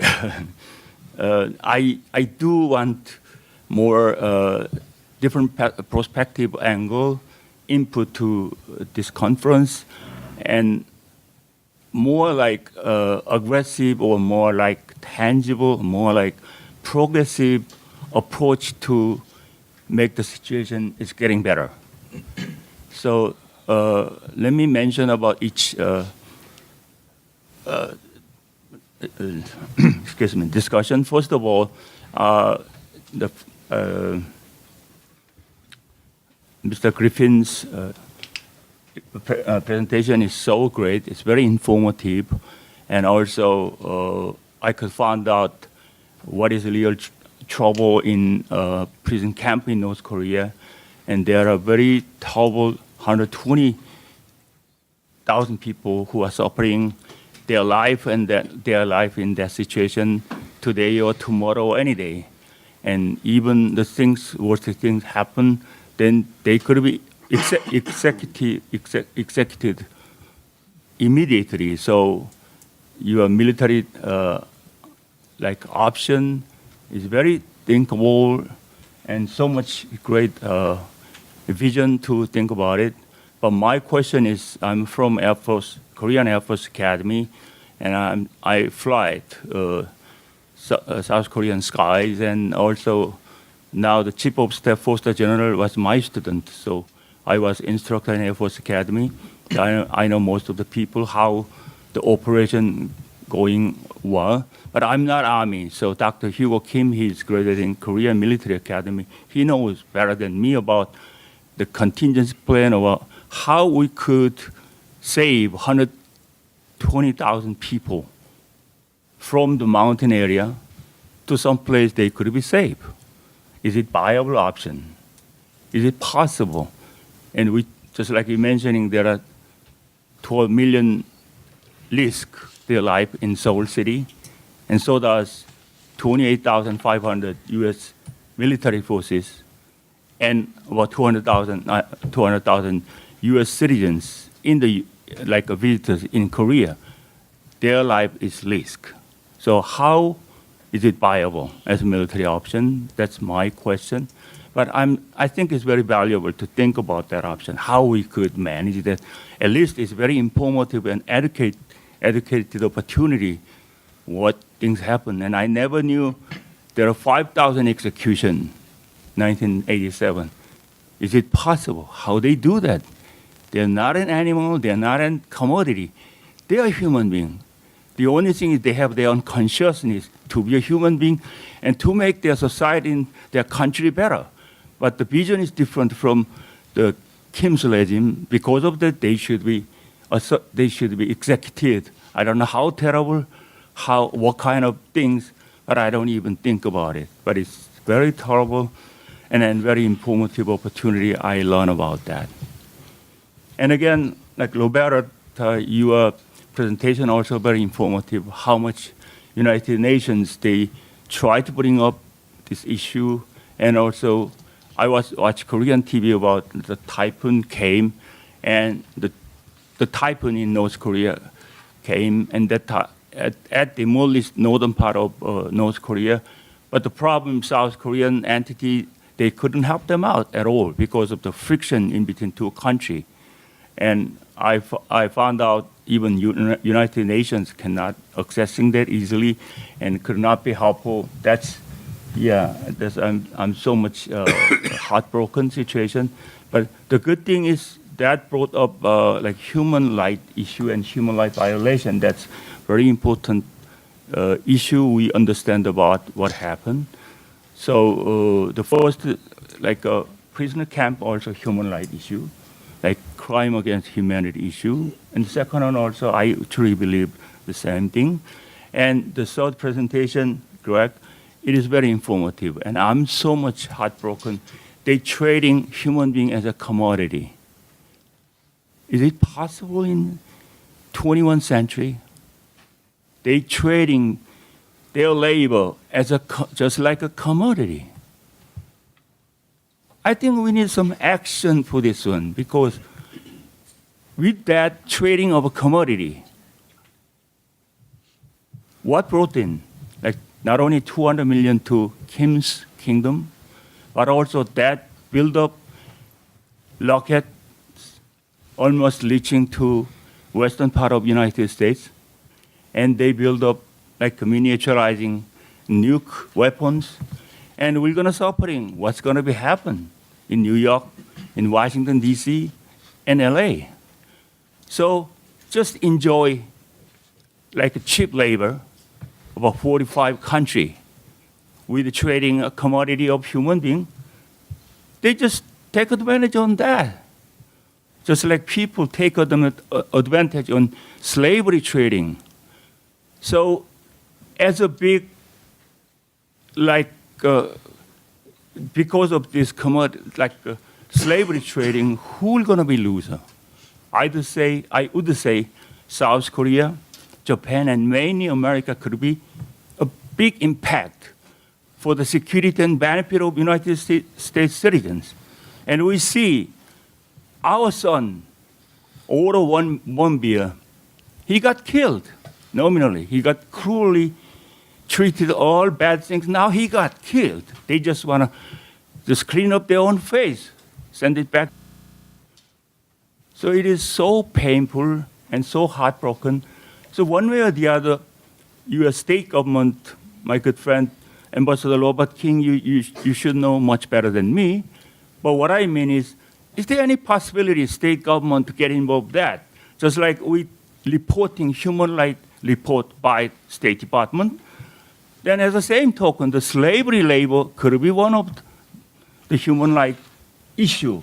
Then we can let all the world community understand that's wrong. You can't take advantage on that. You can trading human being as a commodity style. That's because of your own interest. That's because of your own favor for saving money and all that things. If U.S. government, State Department get involved in anything you get involved, North Korean workers, slavery labor, we're gonna imposing like comparable tariffs or any kind of punishment. I think that can preventing all those things. So maybe I'm from more like actions or like a non-profit organization for bring things up in the U.S. Congress and like bring it up the issue in the community. But my thinking is we need some kind of action plan which bring it up solving this issue. It doesn't have to be a hot war, bombing North Korea or whatever. If we can finding out what could be the weakest link and what could be the weak point is these people. I know they're very well savvy organizing their slavery layer. When I visited,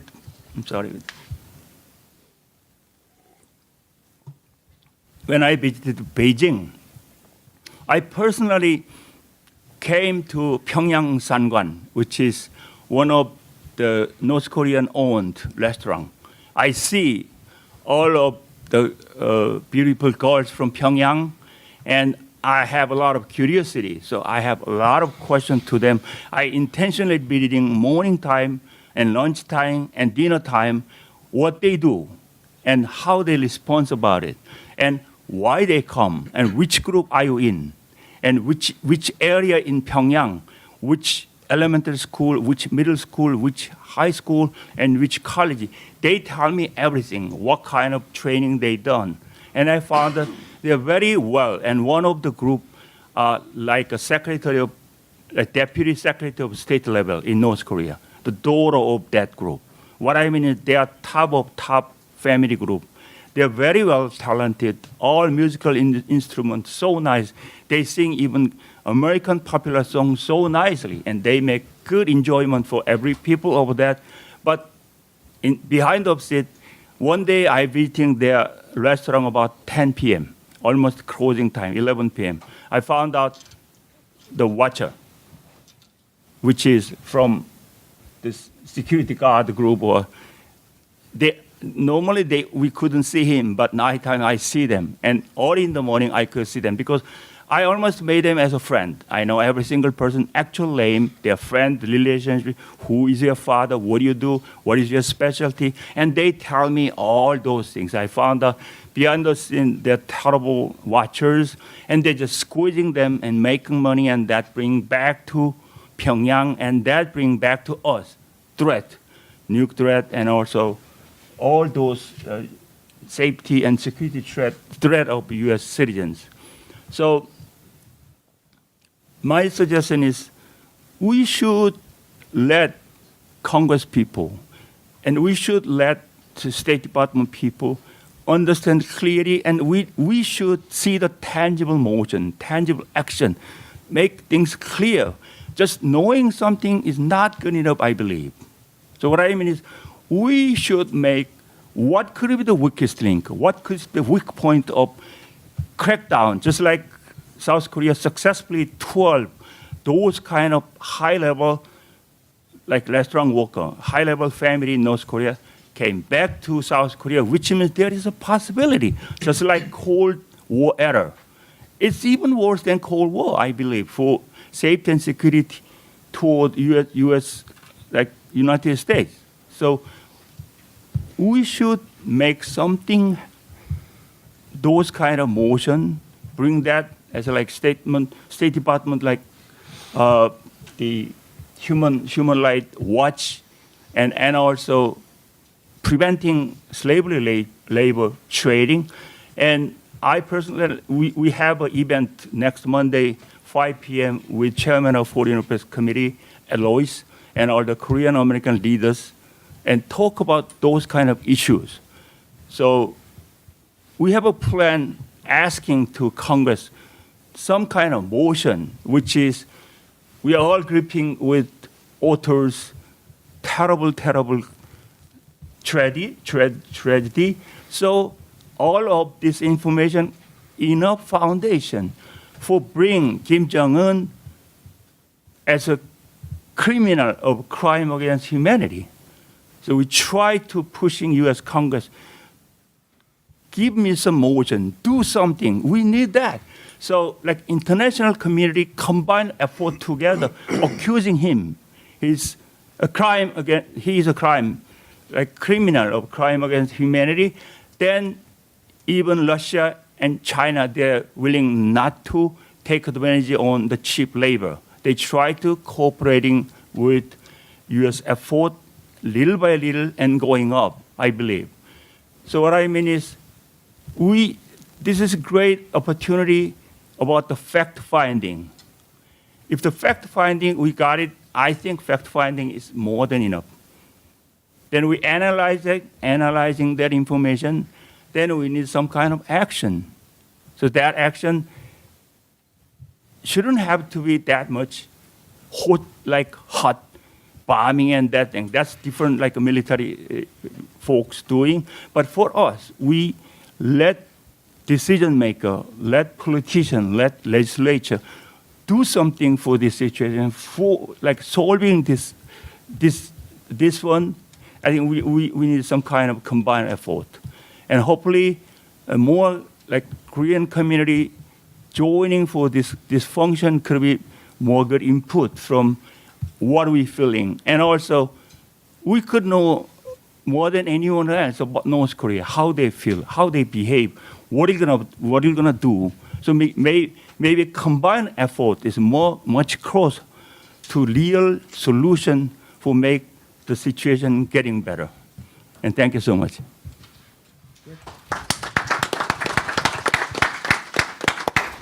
Thank you, Mr. Lee. And last, we'll hear from Dr. Bruce Bechtel, who, of course, is the president of the International Council of Korean Studies, is also a professor at Angelo State University in the great state of Texas. And I think we'd like to just note the energy, intelligence, and friendship that he brings to every project that he's a part of and to his efforts at ICKS. So thank you so much. And Bruce, take it away. Thanks, Chris. And can everybody hear me? I'd like to thank Chris for taking time out of his very busy life to come here and be a moderator. Chris and I have been friends a long time, and the Foreign Policy Initiative is a tough job, and so I really appreciate you coming, Chris. Anyway, I'm going to talk about all three papers, and unlike the other discussions, I'm going to try and stick to 10 minutes. But let me talk about Bob Collins's paper. By the way, I heard him referred to as Bob King. I heard him referred to as Bob Griffin. Just so you know, the Santa Claus-looking guy sitting off to my right is Bob Collins. So very interesting. I thought 140,000 people in camps. Bob is probably one of the best researchers I've known in my lifetime. And he's taught me a lot of things. It's good to see that solid number because policymakers are interested. We have some policymakers and former policymakers sitting here in the audience. Accessing camps deep in North Korea, interesting. But for those who think the Marines could not do that job, look back at Afghanistan, all right? Army guys. Talking about rotary wing aircraft and going in there. Very interesting. And my colleague, David, on my right, brought this up too, a former aviator. Myself and my good friend David Maxwell did a war game last week in California where we looked at collapse. And I think it would be, and I'd be interested if Bob wants to address this during Q&A, I'd be interested in knowing what the scenario is for clearing these camps if we're actually in the middle of a war, as opposed to getting those people out of the camps if it's more a collapse scenario where the North Korean government is collapsed and they don't have control over the countryside, because those would be two very different scenarios. And Bob also talked about the recovery, which seems tragic to me because I know, and all of you who have worn uniforms, people ask me if I was in the Marine Corps, and I always respond no, or well, you were in the military, and my response is no, I was in the Marine Corps, the world's largest biker gang, an amphibious beer-fed war machine. But 140,000 people that are undergoing this humanitarian crisis that we all agree on. Man, there's going to be a whole country full of people that are undergoing a humanitarian crisis. There's going to be cities. There's going to be military units that are turning themselves over. The North Korean army is 1.1 million men, way bigger than our own army. So it'll be interesting to see how that prioritizes out, and I'd be really interested in seeing what the panelists have to say about it. Getting to Roberta Cohen's paper, getting aid to the most vulnerable people in the country reminds me of something that happened to me. This is anecdotal. For those of you who don't know, I spent 20 years in the Marine Corps, and then I spent 6 years after I retired working for the Defense Intelligence Agency. And we brought a guy over from World Vision, the president of World Vision, a key NGO, to talk to us because at the time World Vision was putting a lot of food aid into North Korea. And, we shared some of our intelligence with him that we could. And I asked him the question, you realize when this food goes in that it goes to the Army first, right? You'd realize that. And he looked at me and he said, Dr. Bechtel, that's just a cost of doing business. Because we know at least some of it's going to the people that need it the most. And unfortunately, listening to Roberta Cohen's paper, it seems that a lot of that has not changed a lot. There's still difficulties in getting that food aid to the people who need it the most. So I liked what she said about humanitarian organizations should change course, and the training I thought was good. Getting to Greg Scarlatou's paper, first of all, I'd like to give him a bravo Zulu for addressing every single member of his board. Well done, Greg. Secondly, and there's some really good things about his paper and about his presentation that I liked. First of all, these foreign workers overseas being addressed as a human rights issue is really important, I think, because I've been following this. There's all kinds of guys in this room that have been following this for a number of years. This has never really been looked at as a human rights issue before. You know, people are talking about how much money the North Korean government is getting out of this, and you know, the illegality now, you know, from UN sanctions, especially 2270, that these countries shouldn't be doing it. But nobody's really talked about it being a human rights issue. They treat those people like crap. That is a big human rights issue, and I think Greg's paper is going to be important. And, of course, we'll publish it. The other thing is, when you talk about this being a human rights issue, and Greg brought this up in his paper, I think it's important to note that this is a good alternative. In North Korea, this is considered a good thing. Oh, I got picked up for overseas work. I could send money back to my family. You know, I actually have a job and I have food every day. This human rights violation is considered a good thing in North Korea by the North Korean people. So interesting to consider. He talked about the Royal Palace economy as coined by KKJ, Kim Kwang-jin, who's a good friend of mine and a good friend of several people in this room. I think it's interesting to note, and it's important to note, that the Royal Palace economy encompasses a lot of things. As our friend Bill Newcomb has noted, see, I can point to people in the audience too, Greg. It is comprised of many things, you know, illicit activities that include counterfeit cigarettes and drugs, and what I am writing about in my book coming out in August of 2018, available on Amazon.com, University Press of Kentucky, $29.95. Proliferation, weapons proliferation. So it's interesting to me that you've got all these workers in Qatar, not Qatar, that are working for the government. And then at the same time, we're not seeing a lot about all the workers in Africa who are there illegally, the workers who are constructing military bases and training African special forces and training police forces and helping to build factories that can make weapons that need spare parts from North Korea. We see them. The Syrian civil war has been a cash boon for the North Koreans.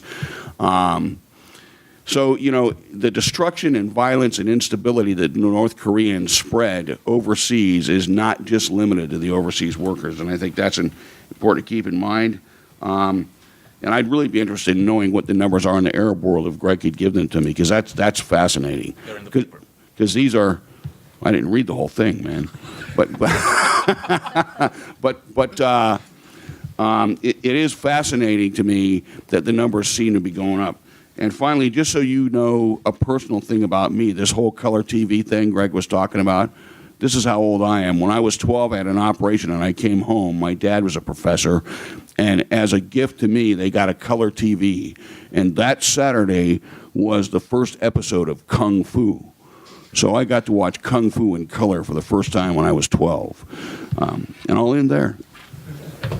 Great. Thank you, Bruce. Before opening up To audience questions, we'll have like about 5 minutes each to save time. We have about an hour left for Bob, Roberta, and Greg. I will quickly summarize what I captured as a couple of questions directed at you from our excellent discussants. For you, Bob, from Stephen, the question of the World War II analogy is something that he raised in the context of liberating the concentration camps. That's also a point you raise in the paper, specifically with the question of whether it may be optimal to strike rather than liberate in some cases. That seems like a point that may be worth drawing out. And of course, Bruce's point, the distinction between war and collapse. And after for that.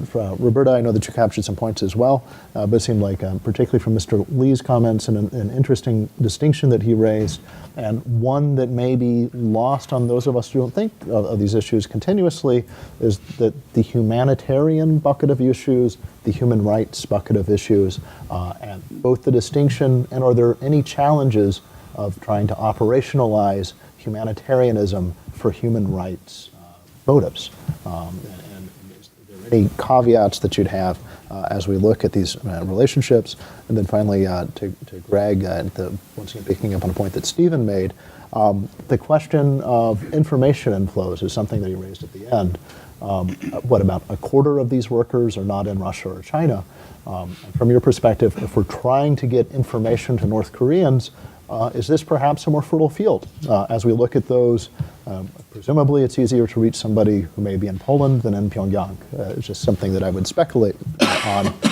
And also, although, like you said, it is in the paper, if you'd like to describe any more, that where are these quarter of the workers who are not in China or Russia, where they are. But if we can aim for about 5 minutes each, and any other points that you'd like to raise. Bob, please help yourself. Thank you.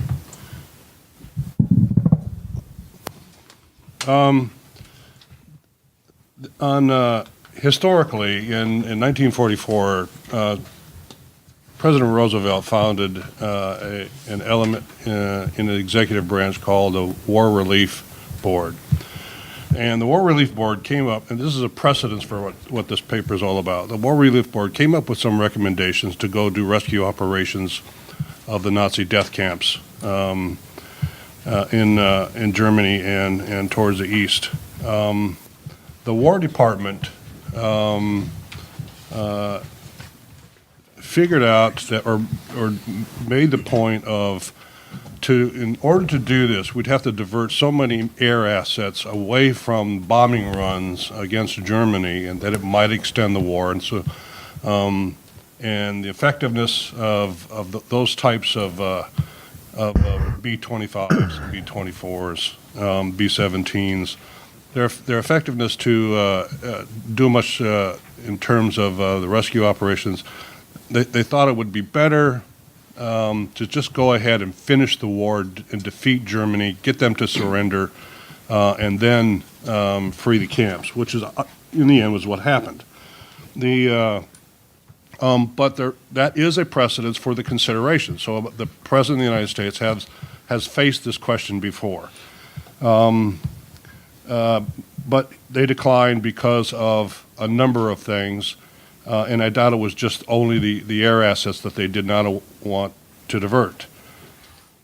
To go into these camps, if you had 100 challenges, 100 things you had to consider, yes or no, undoubtedly 95 or more are going to say no. 5 or less are going to say yes. It depends upon civilian leadership to make up their mind in terms of, is it going to be worth it? And that's a hard call for anybody. And there's all the people that are going to be dying in the war. I mean, the calculations on how many civilians are going to die just in Seoul and parts of north of Seoul, this is just the civilians, are well beyond the number of 120,000 or so political prisoners. And so keeping all the military assets focused on defending Seoul is, in the minds of military men, and there is one gentleman in this room who has thought about this issue in terms of planning and considered how difficult these things are. So at any rate, yes, there's going to be challenges. And no four-star in command is going to say, I'm going to do this on his own.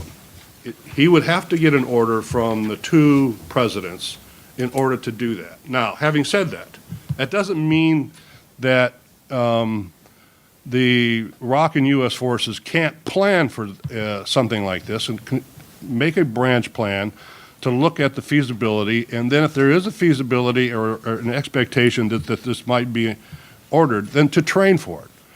In that plan, one has to consider what would be the type of force that is suitable for this mission. So yes, Marines could do this, Bruce. The 31st MEU could go ahead and train for this kind of mission, or it might just come down to the majority of ROC Special Forces, augmented by U.S. Special Forces, and Dave Maxwell could speak to this quite eloquently. And whatever force went in there to do this rescue operation would obviously have to be a combined force. And there are ROC Marines that could join the 31st MEU, of course. The next thing I would say is it's impossible to do all of the camps. It's just, there are too many camps. And some, like I said earlier, the camps that are in the Northwest are just too inaccessible because of the majority of the forces that are going to be surrounding Pyongyang, even in defense during war. It's just going to be too difficult to do that. In comparing war versus collapse, the collapse may be a much more difficult issue. What I mean by that, in war, most of the 1.1 million that Bruce referred to in the Korean People's Army are going to initially move forward. And they're going to move, there are some of these special, they do have some special forces in North Korea that are not far from these camps and actually go to the camps and train by killing individuals in these camps. They just practice killing prisoners. In a war, those special forces are going to move to the south and away from the camps, which would be an advantage. In collapse, that is not necessarily the case, which makes sending in a force of 100 to 150 special operators, whether the Marines, Army, or whatever, if they can handle 800 to 1,200 guards who have no training. They don't have much more training in these camps, much more than Walmart guards, quite frankly. But that wouldn't be a problem for them. But to face a couple of thousand North Korean special operators, that would be a problem. So in collapse, it's going to be very difficult. We would have to see indications that those forces that are next to or in deployable proximity to the prison camps, we would have to see them move out of those areas for whatever reason, whether it's civil war or whatever. So collapse, I think, would be a far, far more difficult situation. There's so many unpredictables, as Dave Maxwell can tell you, in determining exactly how collapse is going to form.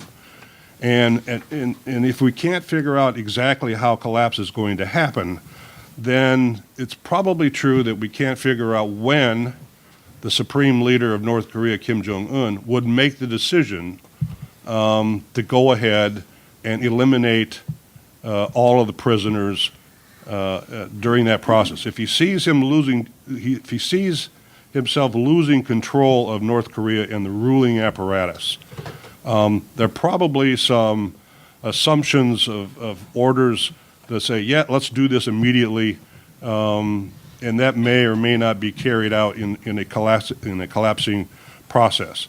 Obviously, in the flow of the collapse will be the determiner of whether we can do this or not. Obviously, what the most important thing is, though, if we seriously think this is possible in some form, whether it's one camp or two camps, and certainly not all of them, then we have to plan for it and we have to train for it.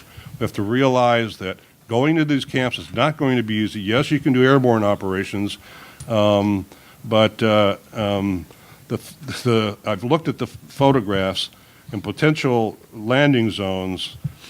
These are agricultural fields that are out in the middle of.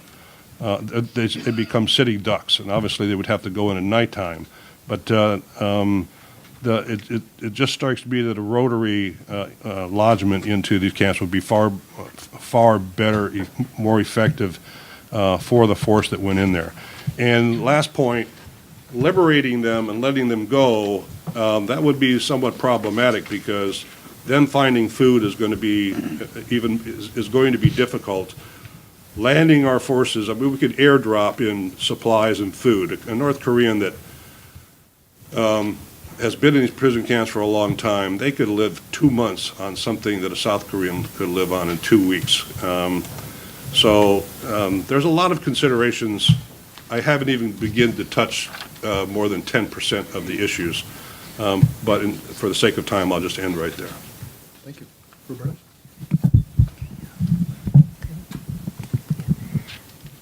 In listening to some of the discussion, I was reminded of a book.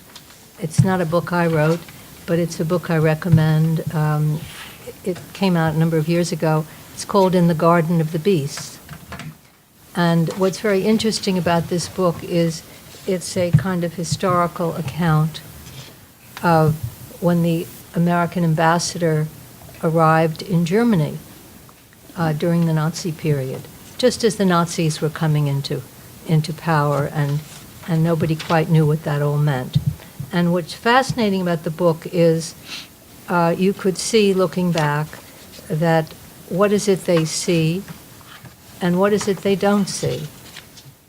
And how do they believe this situation should be addressed? And that came to my mind when I talked with many of the humanitarian staff at the UN that deal with North Korea. Not because Nazis were coming into power, but because of what they want to see and what they don't want to see. And one of the things they don't want to see are human rights violations. One of the things they don't want to report about are anything like that they might hear about. What they do want to see is you could put on a kind of blinder, and we're going to deliver food and medicine and other services. And compromises will be needed, as Bruce Bechtel mentioned. The extent of those compromises is always the issue. To what extent do you have to compromise to the point where you can no longer stay in that country? And there are no criteria that I'm aware of for terminating a humanitarian operation in a country. There ought to be, because there's a point at which you can't compromise anymore. You have to stand up for those that have sent you there and what you do. And that's not in the thinking. The political prison camps. Now, these really have been noted for decades, but I suppose it was with the Commission of Inquiry report that particularly drew the whole question of the right to food and the vulnerability of the people in these camps, that most of the deaths have to do with malnutrition, starvation, disease. This is humanitarian. Now, the humanitarian organizations really don't want to see that. They're not what they want to know about. But that has been coming in front of them now for a number of years, and they don't quite know how to fit that into their plans. And so they'd like to not know about it. But then you have cases that come up, like just this dreadfully tragic story of Otto Warmbier, and it's very hard to then push that aside, but I'm sure that many of them will do that. So the idea that somehow this is a human rights issue that we can relegate somewhere else is not going to work. There are going to be many natural disasters in North Korea for environmental reasons and for their own inability on investments in disaster risk reduction. And there are going to be camps that get flooded or struck, and where the humanitarian agencies, if they want to continue not to see, will keep saying, well, these people we're not going to deal with. That is not a humanitarian issue. It is. And that is, I think, the big issue that needs to be dealt with right now in the Secretary General's office, that if you're going to be talking about promoting and mainstreaming human rights in the whole system, which they do, then what does this mean on the ground? And it's a challenge. It's not an easy situation, as Chris said, but the idea of beginning to ask and make the linkage is just a first step, and that hasn't even yet been done, simply the ask.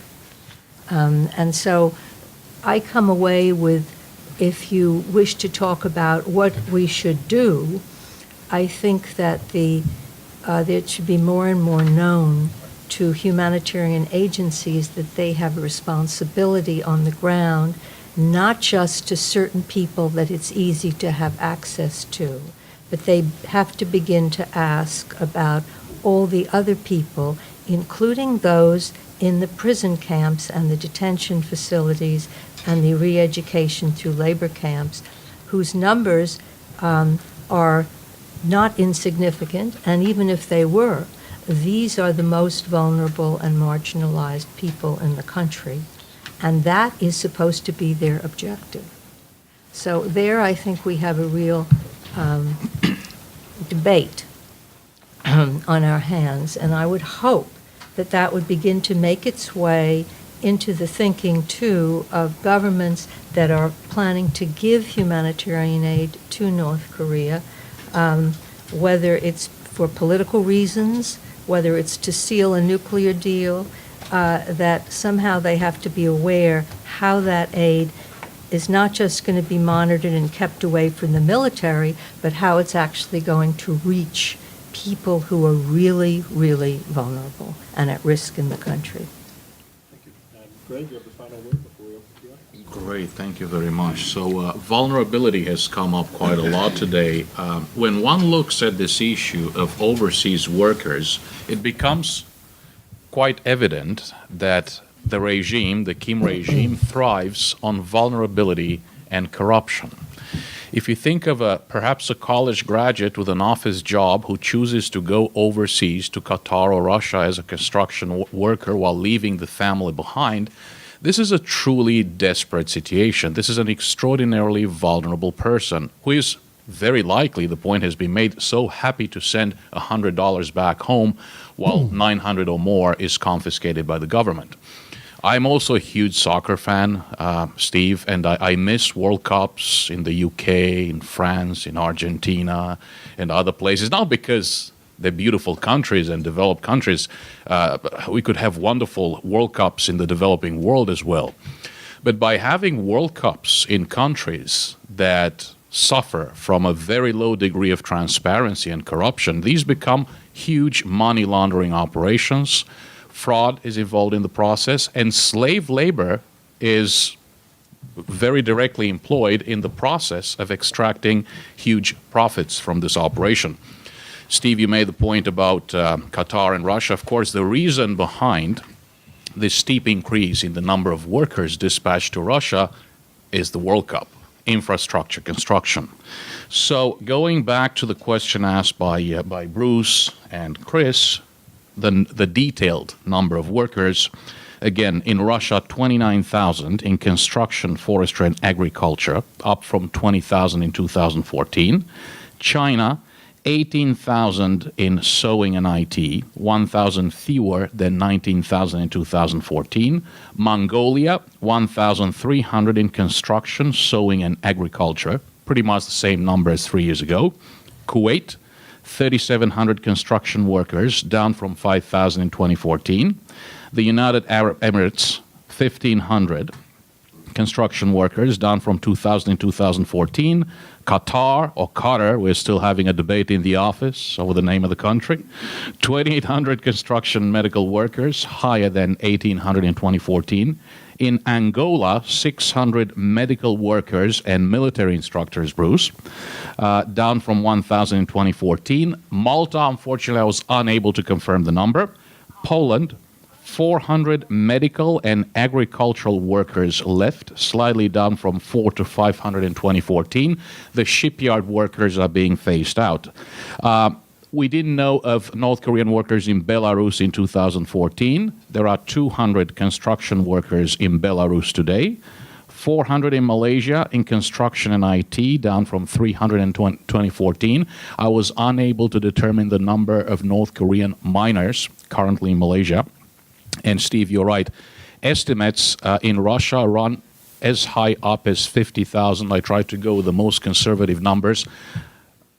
Mistakes can be made in the process, and it's always better to go for the conservative estimate. We all remember that the overall estimated amount made for the regime by North Korean workers was evaluated way too high just a couple of years ago, and unfortunately the special rapporteur at the UN picked up the wrong number, and the wrong number is in UN report, so we do want to be as conservative as possible.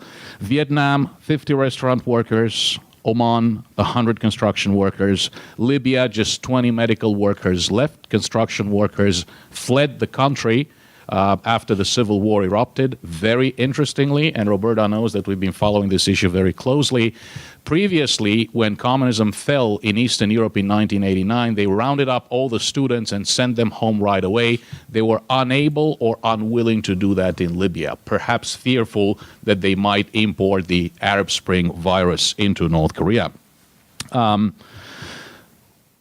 Myanmar, 200 in 2014. Currently, I don't know. In Nigeria, there are 100 construction workers and medical personnel. Algeria, 500 construction workers. Equatorial Guinea, 300 military instructors and construction workers. And in Ethiopia, 70 agricultural workers. Remember, these are conservative estimates. If you go to a place such as Mongolia, you hear of farms employing North Korean workers. Sometimes these operations are unknown. Last year, while traveling in Latin America, for example, from an old friend going back 25 years to our school days in Korea, I found out about North Korean sailors and fishermen being processed through Montevideo, Uruguay. We published an article on that topic, including a lot of very interesting pictures. It's posted on the website of HRNK, HRNK Insider. Very good question about information dissemination. There are two aspects to this. North Korean workers overseas can be exposed to information. Overseas workers going back home can also disseminate information. It's very difficult, and let's have no illusions about it. Once they return, and I have documented this, each and every one of those interviewed, because this is one of the questions, testified that once they go back home, they're under strict surveillance for at least 3 years. And actually, there is even no need for surveillance, they said, because other people are afraid to get together with them. Because people get together, they sit down, they drink, they have a few drinks, they say things that get them into trouble, so they tend to congregate amongst themselves for many years after they return. But surely they understand that the world outside is very different. And I asked, for example, those who went to Russia, when did you realize that Russia was a different and a better place? And they said, as soon as we crossed the border. And they're in the middle of nowhere. So as difficult as it might be, and believe me, I'm fully aware of that, perhaps it may make sense to consider that particular aspect as well. Now, in terms of the type of information that could be passed on to these workers and how, again, these host countries are members of the International Labor Organization, and they're under an obligation within their territorial jurisdiction to ensure compliance with laws and regulations that apply to migrant workers, that protect migrant workers. And this is not only about having the law on the books, as the North Koreans do. It's about having the law on the books. It's about having the capacity to implement it. And it's about implementation effectiveness. On the other hand, North Korea has personal jurisdiction over these workers at overseas work sites. The DPRK has a constitution that talks about freedom of association, freedom of religion. North Korea has a labor legislation. The problem is that they don't read it because North Koreans do not have access to their own constitution. Bob will tell you that they only have access to the 10 guiding principles, the 10 fundamental principles. International organizations, the ILO in particular, and international NGOs are very good at creating visual material meant for workers in the developing world who do not have sophisticated knowledge about international law or the ILO or the core conventions or the non-core conventions. We know how to produce printed material that reads very easily. It's easily understood. This material can easily be translated into Korean and delivered to workers at these sites. And basically, the pressure should be, by all means, on the host country. And in the process, of course, on North Korea as well, to provide information on its own labor legislation, which is not known to these workers. So as difficult as this might be, it is worth a try. I haven't even mentioned the International Covenant on Economic, Social, and Cultural Rights. North Korea is a party to that. We can make reference to many, many other international documents that would apply. And indeed, if there is zero willingness to show the least semblance of compliance, then let's shut them down. But again, before we go to amputation, let's try the antibiotics. Thank you. Thank you. We have about 20 minutes Left for questions. Do we have microphones that will be passed? Okay, so my request to you is please wait for a microphone. Please identify yourself and affiliation, and please direct your question to who you would like to have the first bite at it. Ma'am, we'll start with you. Thank you. Hi, I'm Tara Oh, ICKS board member. Thank you for a very thought-provoking session. My question is mainly geared towards Bob.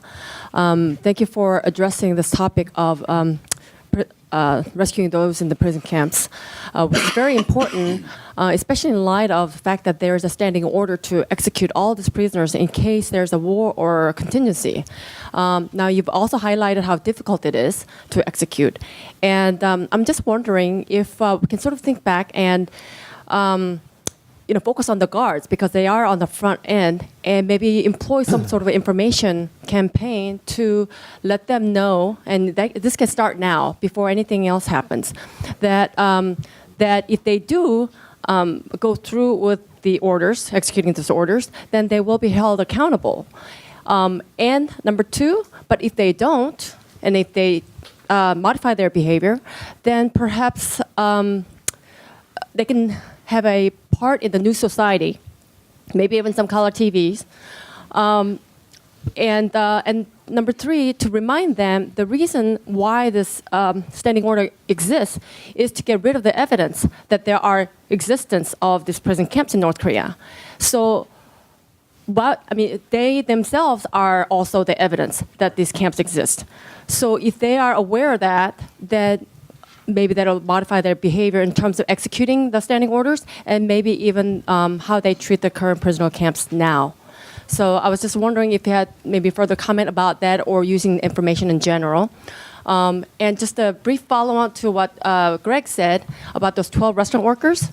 I think recently, I think it was even yesterday, there was a group of protesters in South Korea. Is a group, and it has some. It translates to some committee to investigate and the controversy of abducting 12, waitresses or something like that. It's very long. It's very, but they're holding signs that says "Return them to the bosoms of their families" in North Korea. So this is what's going on in South Korea, and I think that these types of demonstrations will increase in the future because there are already a lot scheduled now. So just want to follow that up. So And thanks. we need to talk about this as often as we can, because this is the only way we can make this a visible issue. And, well, Okay. Tara, thank you for asking those questions. There are two types of guard forces in each of these camps. One is an ordinary guard force, not trained, not much more than Walmart guards. They do this duty in place of their military commitment. So they're young men with not much sophistication within their own society. The other guard forces from the Third Bureau of the Ministry of State Security, and these are the professionals. And it is their job to control the daily activities of the prisoners, and they do so in an absolutely brutal way. I might also add that these are the same type of people that Otto Warmbier faced, and the professionalism of these individuals is based in ideology, service to the supreme leader, and they are evaluated on their brutality, literally evaluated on their brutality. Having said that, of course, psychological operations would be a major component of any operation that we did relative to the rescue. I mean, there's a lot of things, air suppression, psychological operations. There's a number of intelligence collection, a number of things that would have to be taken care of in any plan to do these operations, and I think you're well aware of that.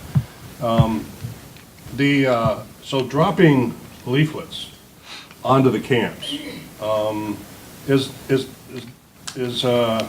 maybe a little bit difficult in terms of can we get the aircraft in there in the face of the major air defense capabilities that the North has. But if we were able to do so, we would certainly, those leaflets would have to make the point that you just identified, that you will be held accountable afterwards, and you are part of the problem, and oh, by the way, you are evidence also, because once you kill those people, then you're a loose end for the regime. You can testify in court, or the international court, that yes, we did kill these people. And here's the order, this is where the order came from, and whatnot. So that is, that is a problematic. And so the psychological operations would have to, you'd have to have two different kinds of messages, one for the Guard in general to cause some concern for a far less sophisticated force, and one for a very sophisticated force that has very close connections to the supreme leader. And the second thing would be the evidence. Collecting evidence of crimes against humanity has precedence. Nuremberg, Tokyo War Tribunal, Bosnia, Serbia, where the military collected evidence to try those that committed these crimes in the post-crisis. The explaining to these individuals, the professionals more so than the young guards, that because they're going to be giving the order, convincing them that they'll be better off not complying presents a quandary for them, because when do they believe that ROC and U.S. forces will get there to liberate them becomes a problem, as opposed to if there's two of us sitting side by side and I'm convinced by information operations not to do this, it's his role to kill me. And so the immediacy of that, which we would have obviously difficulty in getting there on time to save me, that may trump all of our psychological operations that we do, because they all watch each other, and you know what Chonghua is, where self-critique. They have their own self-critique sessions where they watch each other for these Ministry of State security force, and if they see anybody that's not being brutal and cruel, they'll be evaluated that you're not doing your job. And so that becomes a personal problem for the individual's state security official. Did I answer your question? And we'll take three at once because we're getting near the end of our time. This gentleman up front, then we'll go back to the gentleman who's standing in the back, and then the young lady who has her arm raised there. But we'll just stack these three questions up, and we'll see how we're doing on time after that. I'm Peter Humphrey. I'm a former diplomat and a current intelligence analyst. I commentate on the television in the Middle East regularly, and so I know the pronunciation of the word. It is Qatr. like a Coast Guard cutler, so you need never make that mistake again. Greg, in addition to the ILO regulations, there are a even more intense set of regulations under EU auspices, which can be used both in the EU nations and in candidate nations.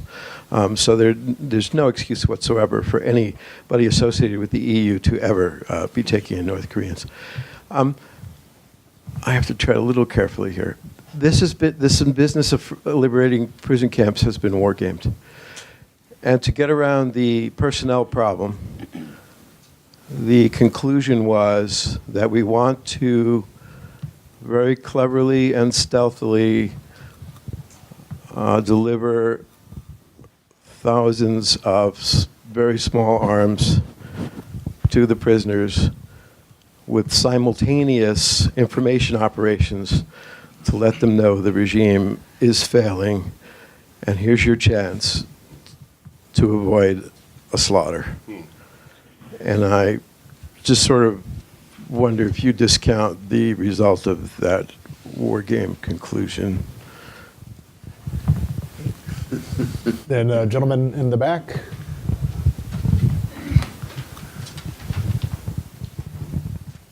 Thank you. I'm Jack Brendler. I'm the North Korea country specialist with Amnesty International. Outside on the information table is an urgent action from Amnesty on behalf of a Canadian pastor who is imprisoned in North Korea. And we're trying to prevent what happened to Otto Warmbier from happening to him. So if you would take this action and distribute it within your organizations or your schools or your website, we would appreciate it. Thank you. Also, one more thing.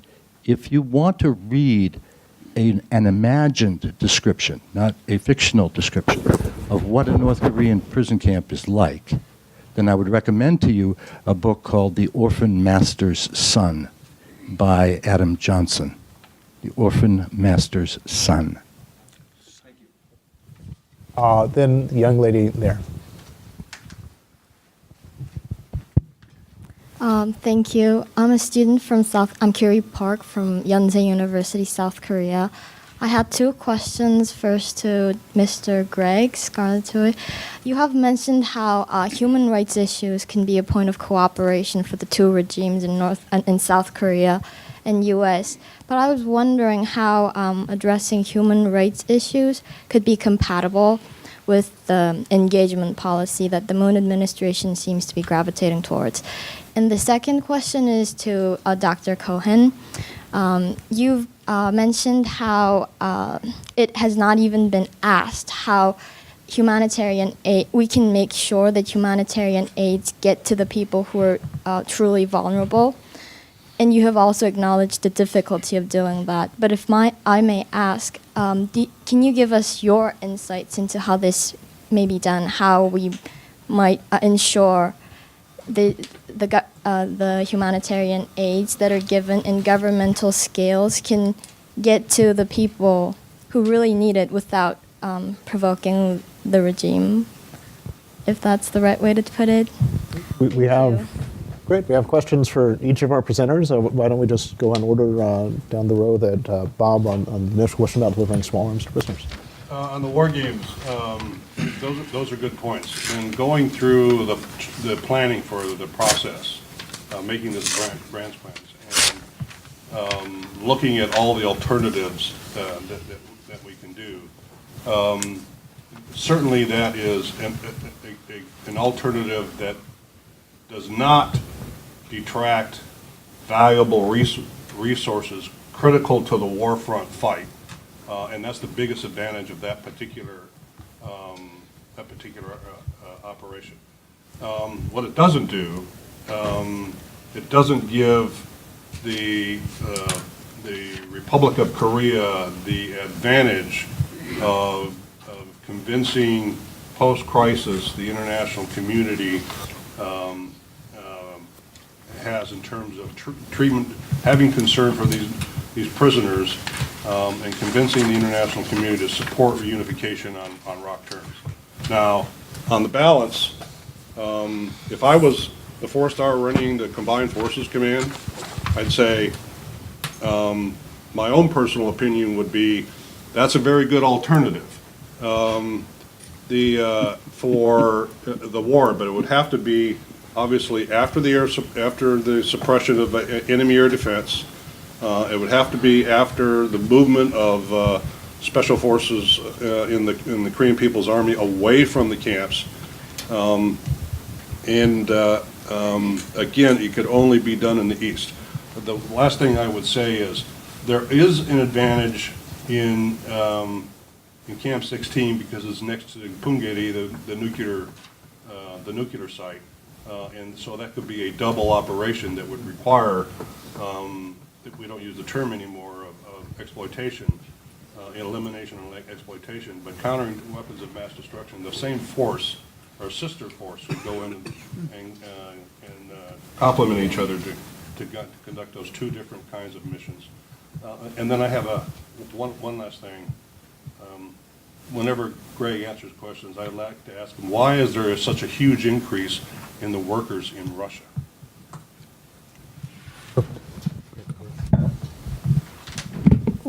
I keep doing this. How the aid reaches who it's supposed to reach. First of all, you have to look at what is the purpose of the aid.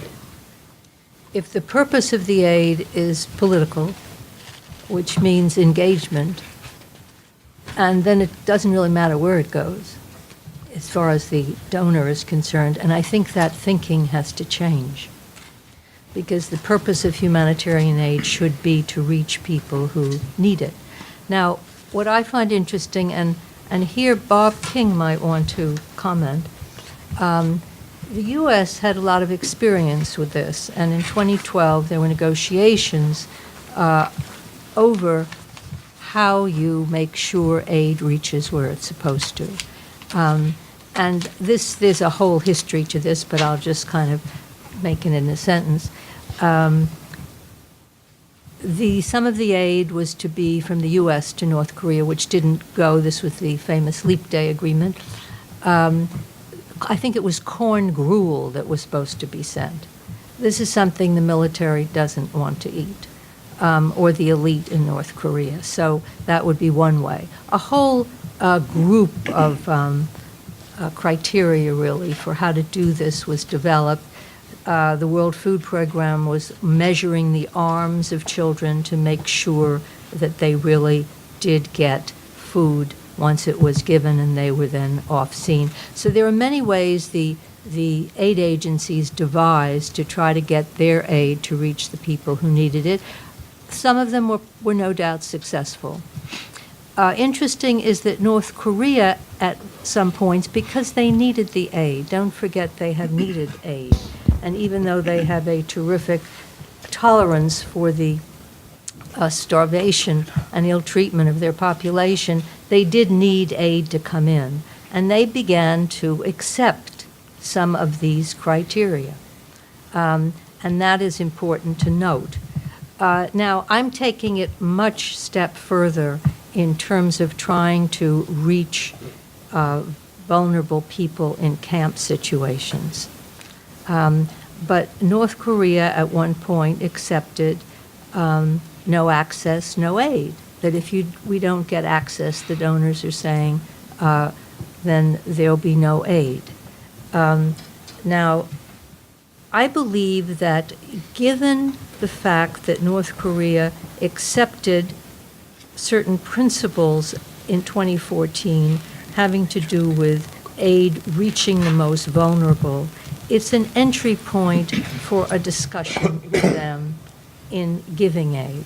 That what does that mean, the most vulnerable? There is information that there is starvation in this particular set of detention facilities. There's so much information coming out about this. The access should be there. You begin a discussion. No one is beginning that discussion. That is the problem.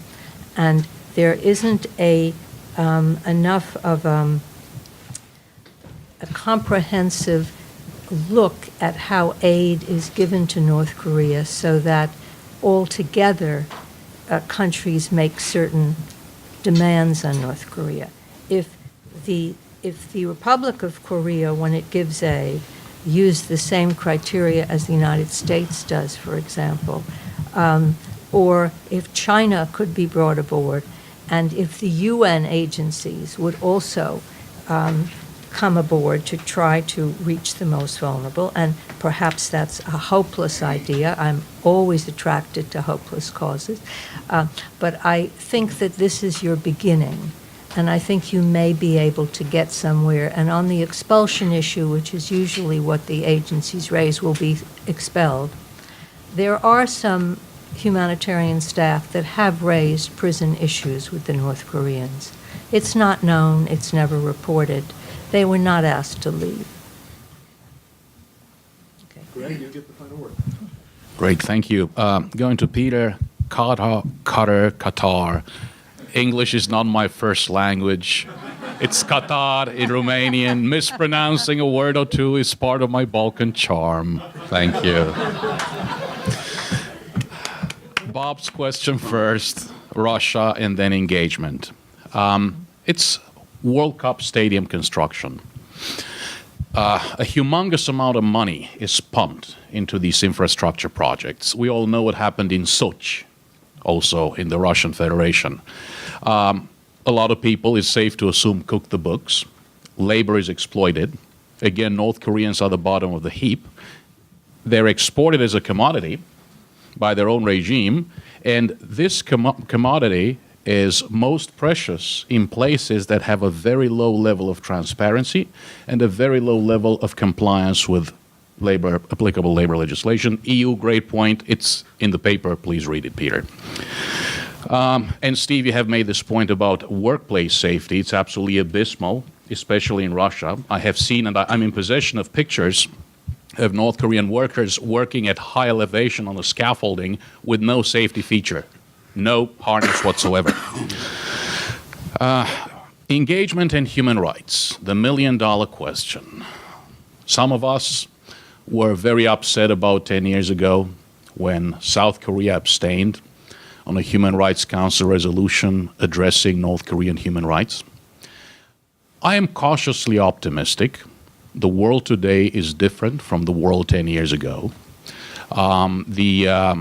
The government officials who are in place right now in South Korea, we've seen the appointments, are experienced. Many of them were in positions of power and influence before, in previous administrations.